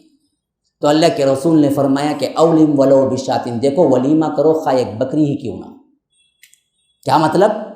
کتنی تنگ دستی ہی کیوں نہ ہو ولیمہ کرو، ایک بکری ہی کیوں نہ ہوگا تو ہمارے پاس آج بکریش نہیں ہے تو ہمیں نہیں کرنا ہے کہ ولیمہ، یہ مطلب نہیں۔ اس زمانے میں ایک بکری کا ہونا مثالاً اس حیثیت سے جیسے آج ہمارے پاس سائیکل کا ہونا۔ کتنا غریب رہا تو سائیکل تو رنگی اس کے پاس، ہاں کار نہیں، بائک رنگی، بائک بھی نہیں، چھوٹے موٹے دوسرے کہتے بھی ٹرائی سائیکل آ رہے ہیں وہ بھی نہیں، کم از کم سائیکل تو ہے۔ وہ کون سا غریب ہے جس کے پاس سائیکل بھی نہیں ہے؟ نہیں تو گورنمنٹ دیتی سائیکل، لے بات جو چلا کو مر بول۔ تو سائیکل تو اتنا غریب اس زمانے کے لحاظ سے بکری کا ہونا انتہائی، کوئی 10 رکھتا تھا، کوئی 5 رکھتا تھا، کوئی 100 رکھتا تھا، کوئی 200 رکھتا تھا، کوئی 1000 رکھتا تھا، کوئی بڑے بڑے غلے رکھتا تھا، لیکن کچھ بھی نہیں رکھنے والا بھی ایک بکری تو رکھتا تھا، جس سے اس کا دودھ وہ پیتا تھا، ضرورت پڑنے پر اسے کاٹ کے ذبح کر کے کھاتا تھا۔ تو ایک بکری کا ہونا سب سے آخری تنگدست انسان کی بھی دلیل یہ تھی کہ اس کے پاس کم از کم ایک بکری ہوتی تھی۔ تو اسی واسطے اللہ کے رسول نے فرمایا کہ دیکھو ولیمہ کرو اگر ایک بکری ہی کیوں نہ ہو، اولم ولو بشاتن، مطلب یہ ہے کہ کتنی بھی تنگ دستی کیوں نہ ہو ولیمہ کر لو۔ نکاح کے دعوت کا کوئی تصور نہیں، ہاں ولیمے کے لیے کہا۔ اور اس میں بھی کیا مطلب، ولیمہ کرو ایک بکری ہی کیوں نہ ہو، بولے تو کیا بکری کٹ کو ذبح کر کچھ کیا ہے گوشت کھلانا ضروری کیا؟ نہیں، میں نے بتایا نا تنگ دستی کی علامت تھی، ورنہ ولیمے میں اللہ کے رسول ستو بھی کھلائے ہیں۔ معلوم حضرت زینب بنت جہش کا ولیمہ ہوا تو اللہ کے رسول صلی اللہ علیہ وسلم نے اسی ایک ولیمے میں کیا ہے تھوڑا سا پنیر کے ساتھ گوشت کھلایا، بعض روایتیں۔ ورنہ جتنے اور امہات المومنین کی شادیاں ہوئی ان سب میں کہتے ہیں کہ حضرت زینب بنت جہش کا ولیمہ سب سے ٹاپسٹ تھا، اس میں اللہ کے رسول صلی اللہ علیہ وسلم نے شوربہ دیا، ورنہ تو اللہ کے رسول ولیمے میں کبھی کبھی تو کیا کھلایا، ستو کھلایا، ستو۔ بلا کو کرو نا تمہیں بھی ایک ولیمہ، آ جاؤ بھائی سب کو، کل میرے بیٹے کا ولیمہ ہے، آئے بس سب کو بولو 2 میری بسکٹ چاپی لے کو جاتے رہو، بولو مار دلیں گے مت پکڑو تم نا، کیا رے مذاق کرتا کہ تو کئی پورے بلایا، حیثیت نہیں تو کون بولے جی بریانی کھلاؤ بول کے، کہاں ہے بریانی کھلانا، کہاں ہے بتاؤ نا۔ امہات المومنین میں سے غالباً صفیہ ہیں یا کوئی اور ہیں جن سے شادی ہوئی تو اللہ کے رسول صلی اللہ علیہ وسلم نے کچھ بھی انتظام نہیں کیا، بلکہ الٹا آ کے صحابہ سے کہا کہ دیکھو تمہارے پاس کیا کیا ہے سب لاؤ، کوئی کچھ گڑ لے آیا، کوئی پنیر لے آیا، کوئی کچھ مسکا لے آیا، کچھ کیا ہے جو کے دانے لے آیا، کچھ ستو لے آیا۔ اللہ کے رسول صلی اللہ علیہ وسلم جو جتنا بھی وہ لے آئے نا سب کو لا کے کیا ہے ایک سفید چادر پہ ڈال کے اپنے ہاتھوں سے کیا ہے سب کو ملا کے کیا ہے ایک قسم کا حلوہ بنا دیا اور کہا کہ آؤ بھائی سب کچھ اٹھا کے کھاتے جاؤ، ولیمہ ہو گیا، کھا لیے چلتے بڑھو جاؤ نکلو، ختم ہو گیا ولیمہ۔ تمہیں بولو فون کرو با ولیمہ آتے اس ٹائم پہ ایک میرے بسکٹ لے لگا، سب کے ملا کو ایک میرے بسکٹ دے گو، جب کھا لے چل جا ولیمہ ہوگا، بولو مانیں گا کون تبھی کیا؟ پھر کیا سنت رسول پہ چلتے ہو؟ خالی ہاتھ اوپر باندھنا کیا ہے، لمبے لمبے چیرنا، انگلی ہلانا، یہ اہل الحدیث ہے کیا؟ ہم بھی تو رسم ایجاد کر لی، جیسے چند نشانیاں ہیں ویسے ہی نشانی، ارے پورا عمل کرو جی، پورا عمل کر کے دکھاؤ۔ معاشرتی بیماری میں سب سے زیادہ نحوست زدہ جو ہے وہ یہی جہیز ہے۔ شادیاں مہنگی ہو گئی تو زنا آسان ہو گیا اس قوم میں، شادیاں آسان کرو، شادی بوجھ ہی نہیں ہے، 1 روپیہ خرچہ کیے بغیر تمہاری شادی ہے، ایجاب و قبول کا نام شادی ہے بھائی، بس کسی دعوت کی، کوئی رخے کی، کوئی بلاوے کی ضرورت ہی نہیں ہے، بس جو بیٹھے ہوئے ہیں افراد اعلان کر دیا کہ بھائی تھوڑی دیر بیٹھو، ابھی میری بیٹی کا نکاح ہے، نکاح پڑھا دیا حضرت فاطمہ کا اللہ کے رسول نے۔ پہلے سے کس کو دعوت دی بتاؤ؟ کوئی دعوت۔ حالانکہ جنت کی عورتوں کی سردار ہیں، اور ادھر حضرت علی سب سے چہیتے ہیں جن سے شادی ہو رہی ہے۔ اور زمانہ غزوہ بدر کے بعد کا، جب مال غنیمت سے اللہ کے رسول صلی اللہ علیہ وسلم کو اور صحابہ کو اللہ نے مالا مال کر دیا، مکی دور نہیں ہے قسم پرسی کا، ماشاء اللہ سے اس وقت مسلمان بھی اللہ تبارک و تعالیٰ کے انعام و اکرام سے اسٹیبلش ہو چکے تھے، پھر بھی اللہ کے رسول صلی اللہ علیہ وسلم نے نہ کوئی دعوت دی نہ کوئی بلوایا، بلکہ اعلان کیا نماز کے بعد کہ بھائی میری بیٹی کی شادی ہے، جو ہیں بیٹھ جاؤ۔ ایک کو بلایا، حضرت انس غالباً تھے، ان کو کہا کہ دیکھو گلی میں جانے والا کوئی ہے تو بندہ اس کو بھی بلا کے بٹھا دو، اور عمر ابو بکر کہیں ہیں تو ان کو بلا کے لاؤ، اور سیدھے سیدھے نکاح پڑھوا دیا، اور کہا کہ جاؤ میں تمہاری بیوی کو بھیج دوں گا۔ کوئی رخصتی بھی نہیں، جلوہ بھی نہیں، حلوہ بھی نہیں، نہ بینڈ نہ باجا۔ عصر کی نماز میں غالباً نکاح ہوا، ادھر حضرت علی اپنے گھر، ادھر فاطمہ اپنے گھر، رات کا موقع تھا۔ تو خود حضرت ام سلمہ کہتی ہیں کہ ہم سوچ رہے تھے کہ کم از کم دونوں کو ملنے کے لیے ایک جگہ، ایک جھوپڑی تو ہو، لیکن ہمارے پاس جگہ نہیں تھی کہ کہاں رکھیں۔ آخر کار ایک انصاری نے تھوڑی سی جگہ دی تو ہم نے اس پہ چھپر ڈالا اور ان کو ایک روم جیسا بنایا، اور ہم نے فاطمہ کو تیار کیا۔ پھر اس کے بعد سیدھے سیدھے خود جا کے وہاں پر چھوڑ آئے کہ لو تمہاری بیوی اب تم سنبھالو، مسئلہ ختم۔ صرف اللہ کے رسول نے کیا تو یہ کیا کہ کہا کہ دیکھو تم اپنی زندگی کا آغاز نہ کر لینا جب تک کہ میں نہ آ جاؤں۔ پھر اللہ کے رسول عشاء کی نماز کے بعد گھر پہنچے، دونوں جو نئے نئے دلہا دلہن تھے دونوں کو دعائیں دی، اور اللہ کے رسول صلی اللہ علیہ وسلم نے کہا کہ وضو کے لیے پانی رکھو، اور اللہ کے رسول وضو کیے، اور اس بابرکت پانی جو وضو کیے ہوئے تھے اللہ کے رسول، وہ پانی کے چھینٹے ذرا تھوڑا سا حضرت فاطمہ پر اور حضرت علی پر ڈالا، اور دعا کی کہ اے اللہ اس جوڑے کو سلامت رکھنا، بابرکت بنانا۔ پھر وہاں سے نکل گئے، زندگی کا آغاز ہو گیا، مسئلہ ختم، شادی ہو گئی۔ نہ کوئی کھانا، نہ کوئی دعوت، نہ کوئی رخا، نہ کوئی ارینجمنٹ، نہ کوئی پیسہ، کچھ نہیں خرچ ہو۔ ایسی شادیاں رکھو، یہ شادیاں ہیں معاشرے کو سنبھالنے والے۔ کروڑوں کا روپیہ جو ان میں خرچ ہوتا ہے، تعلیم پہ خرچ کرو، شادی خانے بند کرو، دیکھو پھر ہماری قوم کہاں پہنچتی ہے۔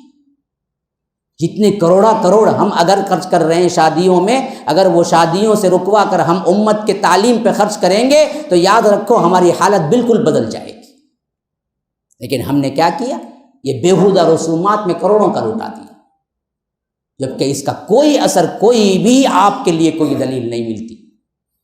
بالکل سادے شادیاں ہوا کرتے تھی، اور شادی لمحات میں طے ہوتی تھی، نسبت کتے کیا کی کتے، اس کے بعد 3 سال 2 سال اسے لٹکا کو رکھتے، بعد میں انہیں فون کر کے پوچھتا مولوی صاحب میرے منگیتر سے میں فون میں بات کرے جا کی، تو کائی کو منگیتر بنیا، شادی کر لینا تھا نا سیدھا، کون کرو بولے تجھے منگنا، کون رہو بولے تجھے 1-2 سال انتظار میں، کون بیراہ روی کا شکار ہو بولے، کون یہ سوال کرو بولے، سیدھے عمر ہوگی شادی کرتے جانا، مسئلہ ختم۔ کائی کی منگنی، کائی کی انگوٹھی، انگوٹھی پہنانا بھائی، کیسا منگنی نہیں تو کیسا شادی، کون انگوٹھی پہنائے جی، کون سی منگنی ہوئی، کون سا پھول رکھے، لڑکی والے جھانگری لانگے کہتے، لڑکے والے لڈو لانا کہتے، انہیں موز کی پھنی لانا کہتے، انہیں بوندی لے کے آنگا کہتے، انہیں کافر لانا کہتے، انہیں ود بتی لے کو آنگا کہتے، وہ سب پورے چیزیں اس کے گھر میں جمع ہونا، شادی ہوتی کی نہیں، مرگا کی بندہ سمجھ میں نہیں آتا وہ بات سے، لیکن رسم پورے ہونا۔ اور ہم لوگ ذرا رسموں سے آگے نکلے، ہمیں بھی کیا کرتے، چور دروازے کھولتے، ہاں مولوی صاحب نکے کا کھانا نہیں، لیکن وہ دن ولیمہ ہے، ہاں لوگوں کو معلوم بھی نہیں ہونا، میٹھا میٹھا سنت بول کو کھالے کو بھی چل جانا لوگا کہ وہ دوسرے دن کرو نا ولیمہ، نہیں نا فلاں بولے نا وہ مولانا جائز بولے نا، میں بھی جائز ہی بولتا ہوں، کتنے چیزیں علماء جائز بولے، سب کرتے تمہیں، ہاں ہر کام کرتے کی علماء بولتے، سو علماء تہجد پڑھو بولتے، کتنے لوگ پڑھتے ہیں بولو، یہاں مت فتویٰ نکلتا نہیں نا جائز بولے نا، او جی جائز ہی چاہیے، کبھی کبھار کوئی یہ کر لیا تو پرواہ نہیں، تمہاری نیت ہے الگ ٹرینڈ بدلانا، نام کا نام بھی ہو جانا, سنت کے مطابق نکاح ہوا بھائی. کیا عصر میں نکاح, مغرب میں ولیمہ. آنے والے کو معلوم ہے وہ نکاح کا کھانا نہیں ولیمے کا بول کو, اسے نہیں معلوم. انہیں آتا نکاح کا کھانا سمجھ کو خالب جاتا رہتا, تو پیغام نہیں ہوا نا اسے. انہیں سمجھتا کہ نکاح کا کھانا بول کے ایک غیر مسلم کو بلائے تمہیں, آ بھائی آپ کو کھا لے کو جا, انہیں کیا سمجھیں گا؟ آہا جس طرح ہمارے اس میں ہے رے کھانا ویسا جن کے اس میں بھی کھانا ہے, جبکہ کھانے کا تصور نہیں ہے اسلام میں. ہم تو دھوکہ دینے کے لیے بنا کے رکھے ہوئے ہیں نا جی. اس میں بھی اندر 50-50 کہتے, کون لڑکی والے 50 دان لگاتے نہیں 50 دان لگاتے کہ جی ولیمہ بولے اللہ کے رسول دلہا کو, اولم ولو بشاتے, ولیمہ کرو تم, کون دلہا, دلہن سے لینا کہاں سے جائز ہوا؟ ہمیں جہیز نہیں لیتے لیکن اندر سے 50-50 ٹیبل کے نیچے سے. ہاں کئی کو لیے 50-50 ولیمہ کرنا تھا تو اکیلے کرنا تھا تمہیں, آدھا آدھا پیسہ لے کیسا کرے تمہیں ولیمہ؟ اگر نہیں ہے سکت نہ کو کرو, 10 آدمیوں کو بلاؤ کھلاؤ, کون روکتا؟ ولیمے کو شرط ہے کہ 200 آدمیوں کو بلانا, 4 قسم کے ورائٹی رکھنا, 2 قسم کے کیا ہیں مرغے کے تلن, ایک کیا ہے فرائی کہتے, ایک تندوری کہتے, ایک تندوری کی کیا ہے اس میں مشین کی کہتے, 3 قسم کے ہونا, بیڑے 4 قسم کے ہونا, آئس کریمہ 3 قسم کے ہونا. پہلے کیا اڈیاپم کہتے, اس کے بعد کھانا چلیں گے. ڈائریکٹ کھانا کھائے تو کیا الٹی ہو جائیں گی؟ ہاں اڈیاپم رومانی سے میں یہ سب کھا کچھ کھانا کھانا کی کون بنائے بھائی؟ اصول کی برباد کرتے معاشرے کو. جن کے پاس ہے انہیں دے دیا, نہیں ہے تو کیا جی کریں گا؟ نہیں ہے تو کیا کرتا؟ بھیک منگلے کو پھرتا. جمعہ میں میری بیٹی کی شادی ہے اللہ کے لیے انفاق کرو بولتے, ہمیں بھی بے حیا ہو کے جا کو دیتے. ارے بے خوف, بیٹی کے نکاح کے لیے بھیک منگتا ہے, وہ بھیک منگنے پہ مجبور جو کیا وہ تو کیا. اس دلہے کو پکڑ کے مارنا چاہیے جو بدبخت سسرا بننے سے پہلے سسرے کو فقیر بنا دیا, جا کو جمعہ بھیک منگتو, تو بھیک منگ کو لے کو مجھے جہیز دے تب میں شادی کروں گا. ایسے دلہے کو لے کے کیا کرنا چاہیے؟ معاشرے میں پکڑ کے پوچھنا چاہیے کہ ذرا سی عقل نہیں ہے کہ تجھے بھیک منگ کے جہیز لیتا ہے تو. اور ہم خوشی خوشی کیا بولتے, ارے بیٹی کی شادی کو آئی ہی بھائی کچھ نہ کچھ دے دو. 1 روپیہ نہیں دینا. بیٹی کی شادی میں ہونا تو کیا ہے, باپ کو آ رہے, اور باپ کو تم اتنا کمزور سمجھتے ہو, بیٹی کا باپ ہو تو فقیر بن جائے, بھکاری بن جائے. بیٹی کا باپ ہونا عیب ہوتا تو محمد الرسول اللہ کو 4 بیٹیاں تھی. بتاؤ کوئی مائی کا لال ہے جو اللہ کے رسول کو عیب لگائے؟ بیٹی کا باپ ہونا ننگو عار ہے, ذلت ہے. وہ تو سینہ تان کے کہنا چاہیے کہ میں بیٹی کا باپ ہوں, میں مہر لے کے دوں گا, مجھے دینے کی کوئی ضرورت نہیں, لینے کی ضرورت ہے. اللہ کے رسول لینے کا کہا, دینے کا نہیں کہا. حضرت علی ڈرتے ہوئے آ کے بیٹھے تھے. اللہ کے رسول نے پوچھا کہ علی آج کوئی اور سوالی بن کے آئے ہو؟ کہا کہ ہاں اللہ کے رسول. کیا سوال ہے؟ کہا کہ آپ کی بیٹی کا ہاتھ مانگتا ہوں. اللہ کے رسول صلی اللہ علیہ وسلم نے کہا کہ ہاں فاطمہ کا ہاتھ مانگنے آئے ہو, ہاں ضرور کروں گا, لیکن دینے کو کیا ہے تمہارے پاس؟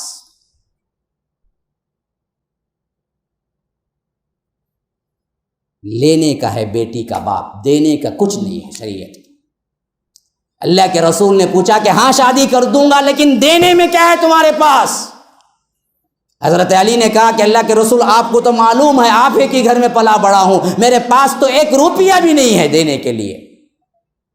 تب حضرت علی کو اللہ کے رسول نے یاد دلایا, دیکھو غزوہ بدر میں غنیمت میں جو زرہ ملی تھی تمہیں, لوہے کا کوٹ ملا تھا, وہ تو ہے. تو حضرت علی نے کہا کہ اللہ کے رسول وہ تو جنگی سامان ہے, اسے مہر میں کیا کروں گا میں دے کے؟ فاطمہ زیرہ لے کے کیا کرے گی؟ اللہ کے رسول نے کہا کہ نہیں, یہ زیرہ کو جا کے قیمتاً بیچو, پھر وہ قیمت لا کے مہر کے طور پر مجھے دو, پھر میں نکاح تمہارے ساتھ کرتا ہوں. تو حضرت علی وہ زیرہ لے کے جا رہے تھے, حضرت عثمان راستے میں ملے. پوچھا کہ علی پریشان میں دکھتے ہو, کہاں جا رہے ہو؟ کہا کہ نہیں, مسئلہ یہ ہے کہ میں نے حضرت محمد الرسول اللہ صلی اللہ علیہ وسلم سے ان کی بیٹی کا ہاتھ مانگا, تو اللہ کے رسول نے کہا کہ مہر میں کچھ دینا ہے, تو میں یہ زرہ بیچنے کے لیے جا رہا ہوں. حضرت عثمان نے کہا کہ مجھے ہی بیچ دو. قیمت مقرر ہی 470 درہم. حضرت عثمان نے اپنے جیب سے ادا کیے اور زرہ لے لیا, اور یہ 470 درہم لے آ کے اللہ کے رسول کے ہاتھ میں رکھا اور کہا کہ اللہ کے رسول یہ فاطمہ کا مہر ہے. تو اللہ کے رسول وہ مہر لے لیا, پھر اسی مہر سے چند درہم حضرت علی کو دے کے کہا کہ دیکھو جاؤ اس میں سے 2 تکیے خرید لینا، کچھ خوشبو خرید لینا، ایک چکی خرید لینا، کیونکہ فاطمہ کو خوشبو پسند ہے۔ تو اسی سے بدبخت بعض لوگ بولتے ہیں اللہ کے رسول نے فاطمہ کو جہیز دیا۔ اللہ کی قسم ایک کوڑی بھی نہیں دیا، وہ حضرت علی کا مہر تھا، مہر میں سے کہا کہ جا کے فاطمہ کو یہ چیزیں لے آؤ۔ آج غلط طور پر اطلاع دے کے لوگ جو کہتے ہیں کہ اللہ کے رسول نے دیا جہیز، اس واسطے بیٹی کے باپ کو اوسط درجے کا کیا ضرورت ہے وہ چیزیں دینا کہتے ہیں، کیا جی ضرورت ہے؟ کیا بھی نہیں مولوی صاحب، ایک واشنگ مشین، ایک بیڈ، ایک ٹی وی، ایک کیا تبھی ایک چھوٹی موٹی نہیں آئی سو بائک نہیں تو کار دیے تو بہت اچھا رنگا، ہاں کار دیے تو بہت اچھا رنگا، کیا تبھی ایک بائک دیے تو بھی پرواہ نہیں۔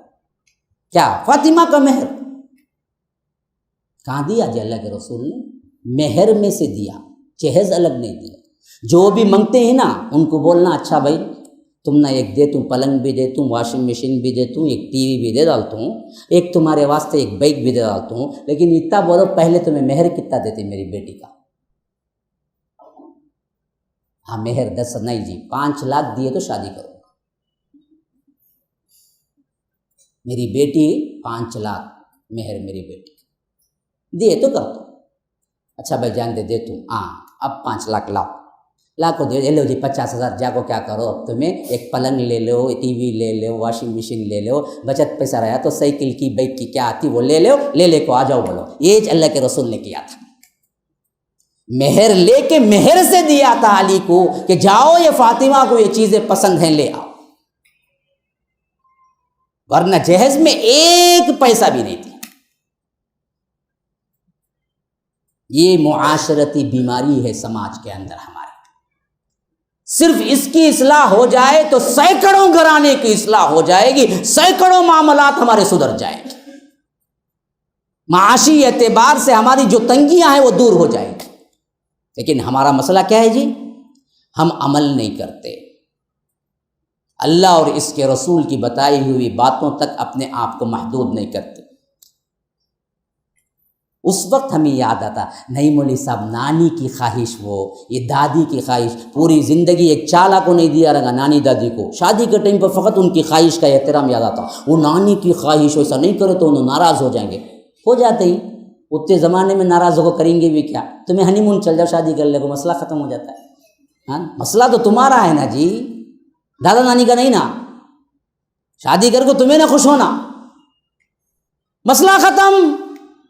معاشرے میں اس طرح سدھار لاؤ بھائی، سدھار لاؤ، سماج ایسے بناؤ، تب جا کے ہمارے اندر کی یہ خرابیاں دور ہوں گی۔ بسم اللہ الرحمن الرحیم۔ مرکز السلام لنشر الاسلام مرکز اور مسجد کا تعمیری کام اختتام پذیر ہونے والا ہے، الحمدللہ۔ میں نے الحمدللہ اللہ کے فضل و کرم سے معائنہ کیا اس کام کا، اس مرکز کو میں پہنچا اور جو کچھ بھی کام وہاں پر چل رہا ہے اور جو باقی ہے اس کا میں نے مشاہدہ کیا، تو تقریباً کام الحمدللہ مکمل ہونے کے قریب ہے، اور باقی جو کام جو ابھی باقی ہیں وہ انٹیریئر کا کام ہے، اور اسی طرح لفٹ کا کام باقی ہے، اور اسی طرح ٹائلس وغیرہ جو ہے ڈالنے کا جو کام ابھی چل رہا ہے اس کی تکمیل ہونی باقی ہے۔ ذمہ داروں سے یہ بات سامنے آئی کہ ابھی تقریباً 45 لاکھ کی ضرورت ہے پوری طرح اس مرکز اور مسجد کی تکمیل کے لیے، تو جن حضرات نے بھی تعاون کیا ہے الحمدللہ اللہ تعالیٰ کے ہاں وہ ضرور اجر پائیں گے، جس طرح محمد رسول اللہ صلی اللہ علیہ وسلم کی یہ بشارت ہے، من بنا للہ مسجدا بنى اللہ لہ بیتا فی الجنہ، جو اللہ کے لیے مسجد کی تعمیر کیا اللہ تعالیٰ اس کے لیے جنت میں ایک محل اللہ تعمیر کرتے ہیں۔ تو ہم گزارش کرتے ہیں ان لوگوں سے جو ابھی اس کار خیر میں ابھی تعاون نہیں کیا ہے یا تعاون کا ارادہ جو بنائے رکھے ہیں کہ جلد سے جلد اس معاملے میں آپ آگے بڑھیں اور اس کار خیر کو آپ تکمیل تک پہنچانے کے لیے اس میں آپ تعاون کریں۔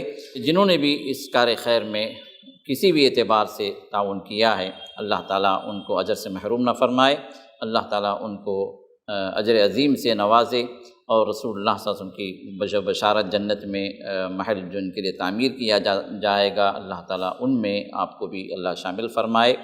اچھا، دوسرے کنڈیشن پہ آؤ۔ سورہ حجرات میں اگلا جو حکم ملتا ہے معاشرتی اعتبار سے وہ کیا ہے؟ یا ایھا الذین آمنوا ان جاءکم فاسق بنبأ فتبینوا۔ دیکھو اے ایمان لانے والو، سنو تمہارا معاشرہ کیسے ہونا چاہیے۔ اگر کوئی فاسق تمہارے پاس کوئی خبر لے آئے تو بغیر تحقیق کے قبول نہ کیا کرو، فتبینوا کہ تحقیق کر لیا کرو کہ خبر صحیح ہے یا غلط۔ یہ اعتبار سے بھی بہت اہم ترین شے ہے معاشرتی اعتبار سے آج کے زمانے میں۔ کوئی کسی نے اڑایا، انہیں وہاں سے اڑایا، انہیں وہاں سے اڑایا، ہوا کچھ بھی نہیں ہوا، پر اڑا تو پرندہ اڑا بولتے نا، ویسا معاملہ۔ واٹس ایپ، فیس بک، میڈیا، اس کے ذریعے سے، اور اسی طرح اس کے علاوہ زبانی جو کچھ بھی کیا ہیں خبریں آتی ہیں، ہمیں کیا کرتے، سنتے ہی اسے بولتے معلوم کیا جی، معلوم کیا جی، انہیں وہاں گرا کہتے منڈا پھٹ گا اس کا۔ دوسرا سننے والا، منڈا نہیں جی، پیراں گرا، ہڈیاں پسلاں ایک ہو گئے، انہیں گر کو کچھ بھی چھوا نہیں اسے، خالی گر کو اٹھ کو چلے گا گھر کو۔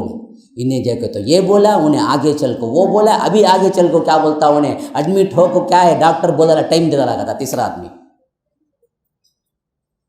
سنتے ہی دوسرے کو بولنا، اللہ کے رسول صلی اللہ علیہ وسلم نے فرمایا بغیر تحقیق کے سنتے ہی بول دینا، فإن اکذب الحدیث، فرمایا کہ سب سے بڑی جھوٹی بات ہے۔ ہاں، سنی سنائی باتوں کو پھیلانا سب سے بڑی جھوٹی بات ہے، بدگمانی کو پھیلانا سب سے بڑی جھوٹی بات ہے۔ کوئی بھی معاشرتی اعتبار سے تمہارے پاس نیوز آئی تو تمہارے اوپر یہ ضروری ہے کہ تم کو پھیلانا ہے تو تحقیق کرو، نہیں تو خاموش بیٹھ جاؤ، فارورڈ نہ کرو۔ فری فارورڈنگ بول کے کیا کرتا ہے، انہیں سووں گروپوں کو بھیجتا، خالی بیٹھ جاؤ یہاں سے۔ اللہ تعالیٰ اسے توفیق دینا، اسے کیسا طبی کون سے وہ واٹس ایپ والے کو ایک میسیج کو 100 روپے رکھ ڈالنا انہیں، اللہ بول کو کیا ہے ذرا چین کا، ہمارے پاس سکون کا ٹائم ملے گا، خالی ٹنگ ٹنگ ٹنگ اس کے واسطے میں رکھتا نہیں، ٹونیچ رکھتا نہیں، پچھلے چپکے نہیں، فری نہ، کیا کریں گے، کام ہی نہیں۔ دوسرا 24 آورس میں ہمارے نوجوانوں کو نکالا جائے تو کم از کم 10 آور تو واٹس ایپ میں رہتے ہوگا۔ ہاں، بعض لوگ ٹوائلٹ کو بھی لے جاتے، موبائل بھی کیا ہونا کہتے ان کو ٹوائلٹ میں ہیڈ فون ہونا کہتے، کیا رے کرتا کہتے وہاں بیٹھ کر میوزک سنتا کہتے، مزہ آتا کہتے، اسے معلوم نہیں ایئر کنڈیشن روم سمجھ گیا کہ کیا ہے کہ ہاں، عجیب حالت، خصلتیں ہی خراب ہو گئی۔ کئی مساجد میں دیکھو لکھا ہوا ہوگا ٹوائلٹ میں سگریٹ پینا سخت منع ہے، کئی کو بے وقوف جا کے ہاتھ بیٹھ کو پیتا، ارے کیا تبھی اچھی جگہ ہے وہ، ایک تو پیتا خراب کام کرتا، حرام کام کرتا، حرام کام بھی مسجد کے ٹوائلٹ میں آؤ کرتا، حرام پہ حرام۔ اور وہ ٹوائلٹ گندی جگہ جہاں پر کیا ہے بات کرنے سے بھی منع کیا گیا، اللہ کے رسول کو سخت ناپسند تھا پیشاب کرتے ہوئے یا ٹوائلٹ میں رہتے ہوئے بات کرنا۔ انہیں ہے نہیں بات کر لے کچھ جاتا پیشاب کو، ہاں ہلو بولو جی کیا ہے، میں ٹوائلٹ میں ہوں، بولو کیا، ارے بیوقوف، تہذیب نہیں، تمدن نہیں، انسانیت نہیں، جانور بن گئے۔ اللہ کے رسول نے کلام کرنے سے منع کیا ہے ٹوائلٹ میں۔ میں نے مسجد کے ٹوائلٹوں میں دیکھا ہے کئی لوگ کیا پیشاب، وہ پتہ نہیں یہ مسجد والوں کو بھی ہوا کہ آج تک سمجھ نہیں آیا، یہ ٹوائلٹ کے ساتھ بغیر دروازے کے پیشاب خانے کئی کو بنتے، آج تک سمجھ میں نہیں آیا مجھے۔ آخر وہ ڈور لگانے میں کروڑاں استعمال ہو جاتے کہ کیچ کی، وہ ڈور لگا کو چھوڑے تو کم از کم پردہ تو رنگا، وہ ڈور نہیں لگا کو پیشاب خانے بنتے دیکھو، پورا نکال کو آرام سے بیٹھ جاتا انہیں میدان میں بیٹھے سرکار۔ لا حول ولا قوت، ستر ران ستر ران ستر ران ستر، اللہ کے رسول نے فرمایا ران ستر ہے، ران ستر ہے، ران ستر ہے، پورے رانا دکھتے رہتے۔ ایک چھوٹا سا اس میں آڑ یا ایک چھوٹا سا ٹن کا ایک دروازہ ڈال دیے تو کیا چلے جائیں گے، 2-3 ہزار روپے خرچہ ہوں گے۔ میں تو کبھی کبھی سوچتا کہ خالی اس کے لیے ایک ٹیم بناؤں اور پورے ہندوستان کے مسجدوں کا وزٹ کروں اور جتنا ان دروازوں کو خرچ ہوتا وہ خرچ دے کر اللہ کے لیے ریکویسٹ کروں کہ بھائی وہاں دروازے لگا دو۔ آخر یہ پیشاب خانوں میں بغیر دروازے کا سسٹم کون نکالا، مجھے آج تک سمجھ نہیں آیا۔ اللہ کے رسول صلی اللہ علیہ وسلم کے زمانے میں ٹوائلٹ کا تصور بھی نہیں تھا، تبھی بھی اللہ کے رسول پیشاب پیخانے کے لیے اتنا دور نکلتے تھے. حضرت انس کہتے ہیں یہاں تک کہ ہماری نظروں سے اوجل ہو جاتے, تب جا کے اللہ کے رسول صلی اللہ علیہ وسلم کرتے. ایک ایک کے لیے ذرا تصور کرو, گھروں میں ٹوائلٹ نہیں تھا وہ زمانے میں, ایک انسان کو ارجنسی ہے, تبھی بھی حیا کا اتنا زیادہ پاس و لحاظ تھا اللہ کے رسول کو. ویسے ارجنسی کے موقع پر بھی اللہ کے رسول چلتے چلتے چلتے چلتے چلتے اتنا دور چلے جاتے حتیٰ کہ آبادی ختم ہو جاتی اور کوئی انسان نظر نہیں آتا, تب جا کے اللہ کے رسول صلی اللہ علیہ وسلم کسی ڈھلوان کے نیچے بیٹھ کے کرتے تاکہ وہ کرتے ہوئے بھی کسی کو دکھ نہ جائے. معلوم ہے آپ کو بخاری کی حدیث اور اسی طرح ترمذی کی روایت کے اندر یہ حدیث یہاں تک آئی ہے کہ ایک مرتبہ سفر میں تھے اللہ کے رسول صلی اللہ علیہ وسلم, اور اللہ کے رسول کو قضاء حاجت پیش آ گئی تو اللہ کے رسول آگے بڑھتے گئے. حضرت جابر شاید ہیں ساتھ میں, جن سے کہا کہ جابر تم مجھے کیا ہے پانی کا لوٹا لے آؤ ساتھ میں. پھر اس کے بعد اللہ کے رسول آگے بڑھتے گئے یہاں تک کہ بالکل میدان سامنے آ گیا. لیکن اللہ کے رسول چاہتے تھے کہ کوئی اونٹ ہو, کوئی پردہ ہو یا کوئی ڈھلوان ہو, لیکن وہ پورا کا پورا صحرا تھا, اس واسطے کوئی ڈھلوان نظر نہیں آ رہا تھا, اور صرف ادھر ایک کنارے ایک درخت تھا, ادھر ایک کنارے ایک درخت تھا. تو اللہ کے رسول نے جا کے درخت سے کہا کہ اے درخت اللہ کے حکم سے میرے ساتھ چل. تو حضرت جابر کہتے ہیں کہ جیسا اون کی آپ مہار پکڑ کے کھینچتے ہیں تو اون چل کے آتا ہے, اسی طرح وہ درخت چل کے آنے لگا اللہ کے رسول کے ساتھ. تو اللہ کے رسول نے اس کونے کے درخت کو لے آ کے بیچ میں کھڑا کیا, پھر وہاں کے کونے کے درخت کو لے آ کے یہاں بیچ میں کھڑا کیا. جب اونٹ بن گئی تو اللہ کے رسول نے پیشاب کیا, پھر اس کے بعد پیشاب سے فارغ ہوئے تو دونوں کو حکم دیا جاؤ اپنی اپنی جگہ جا کے سیٹل ہو جاؤ. تو دونوں درخت پھر چلتے بنے اپنی اپنی جگہ جا کے سیٹل ہو گئے. کائنات کا درخت بھی اللہ کے رسول کو پہچانتا تھا, ہم بدبخت ہیں جو اللہ کے رسول کو پہچانتے نہیں.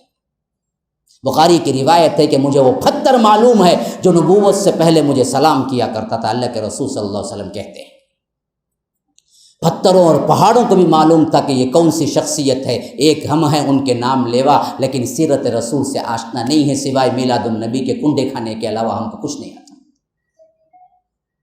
یہ حالت ہے ہماری. تو حیا بہت بڑی چیز ہے, حیا کرنا چاہیے انسان کو. حیا نہیں تو پھر کچھ نہیں ہے اس کے پاس. اذا لم تستحی فاصنع ما شئت, اگر حیا نہیں ہے تو جو چاہے کرو. حیا ہی تو ہے.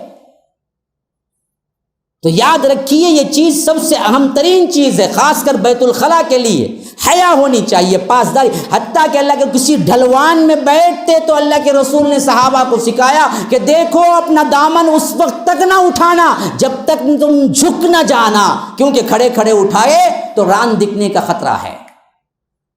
اس حد تک تعلیم دینے والے نبی کی امت مسجدوں میں اس طرح کے ٹوائلٹ رکھتی ہے جس میں حجاب نہ سطر نہ سب کچھ دکھتا ہے. تو ہمیں حیا نہیں چاہیے وہاں پر. آج تک اللہ کی قسم میں ان ٹوائلٹوں میں کبھی نہیں جاتا.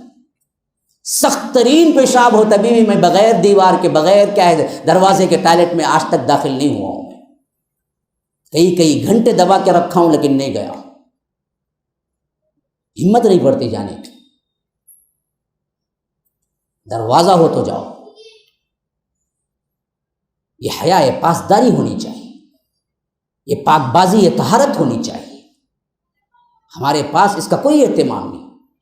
کہ غرض کے میں بتا رہا تھا معاشرتی برائی میں سب سے اہم ترین ہدایت رب نے فرمایا کہ یہ کہ خبروں کو تحقیق کر لیا کرو. ان جاءکم فاسق بنبأ فتبینوا, کوئی خبر بھی لائے اس خبر کو تحقیق کر لیا کرو, بغیر تحقیق کے دوسروں کو نہ پہنچایا کرو. اس سے کیا ہوگا, ان تصیبوا قوما بجہالہ, کہ مصیبت پہنچے گی بغیر نادانی کی حیثیت سے. کسی کو کچھ کہہ دو گے, کسی کو کوئی خبر چلے جائے گی, اس سے تم مصیبت میں پہنچاؤ گے, پھر اس کے بعد تم ندامت اختیار کرو گے تو ہمارے لیے ذلت بنے گی.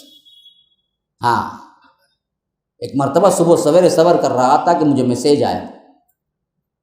ہاں, مدینے کے امام جو ہیں ان کا انتقال ہو گیا ہے.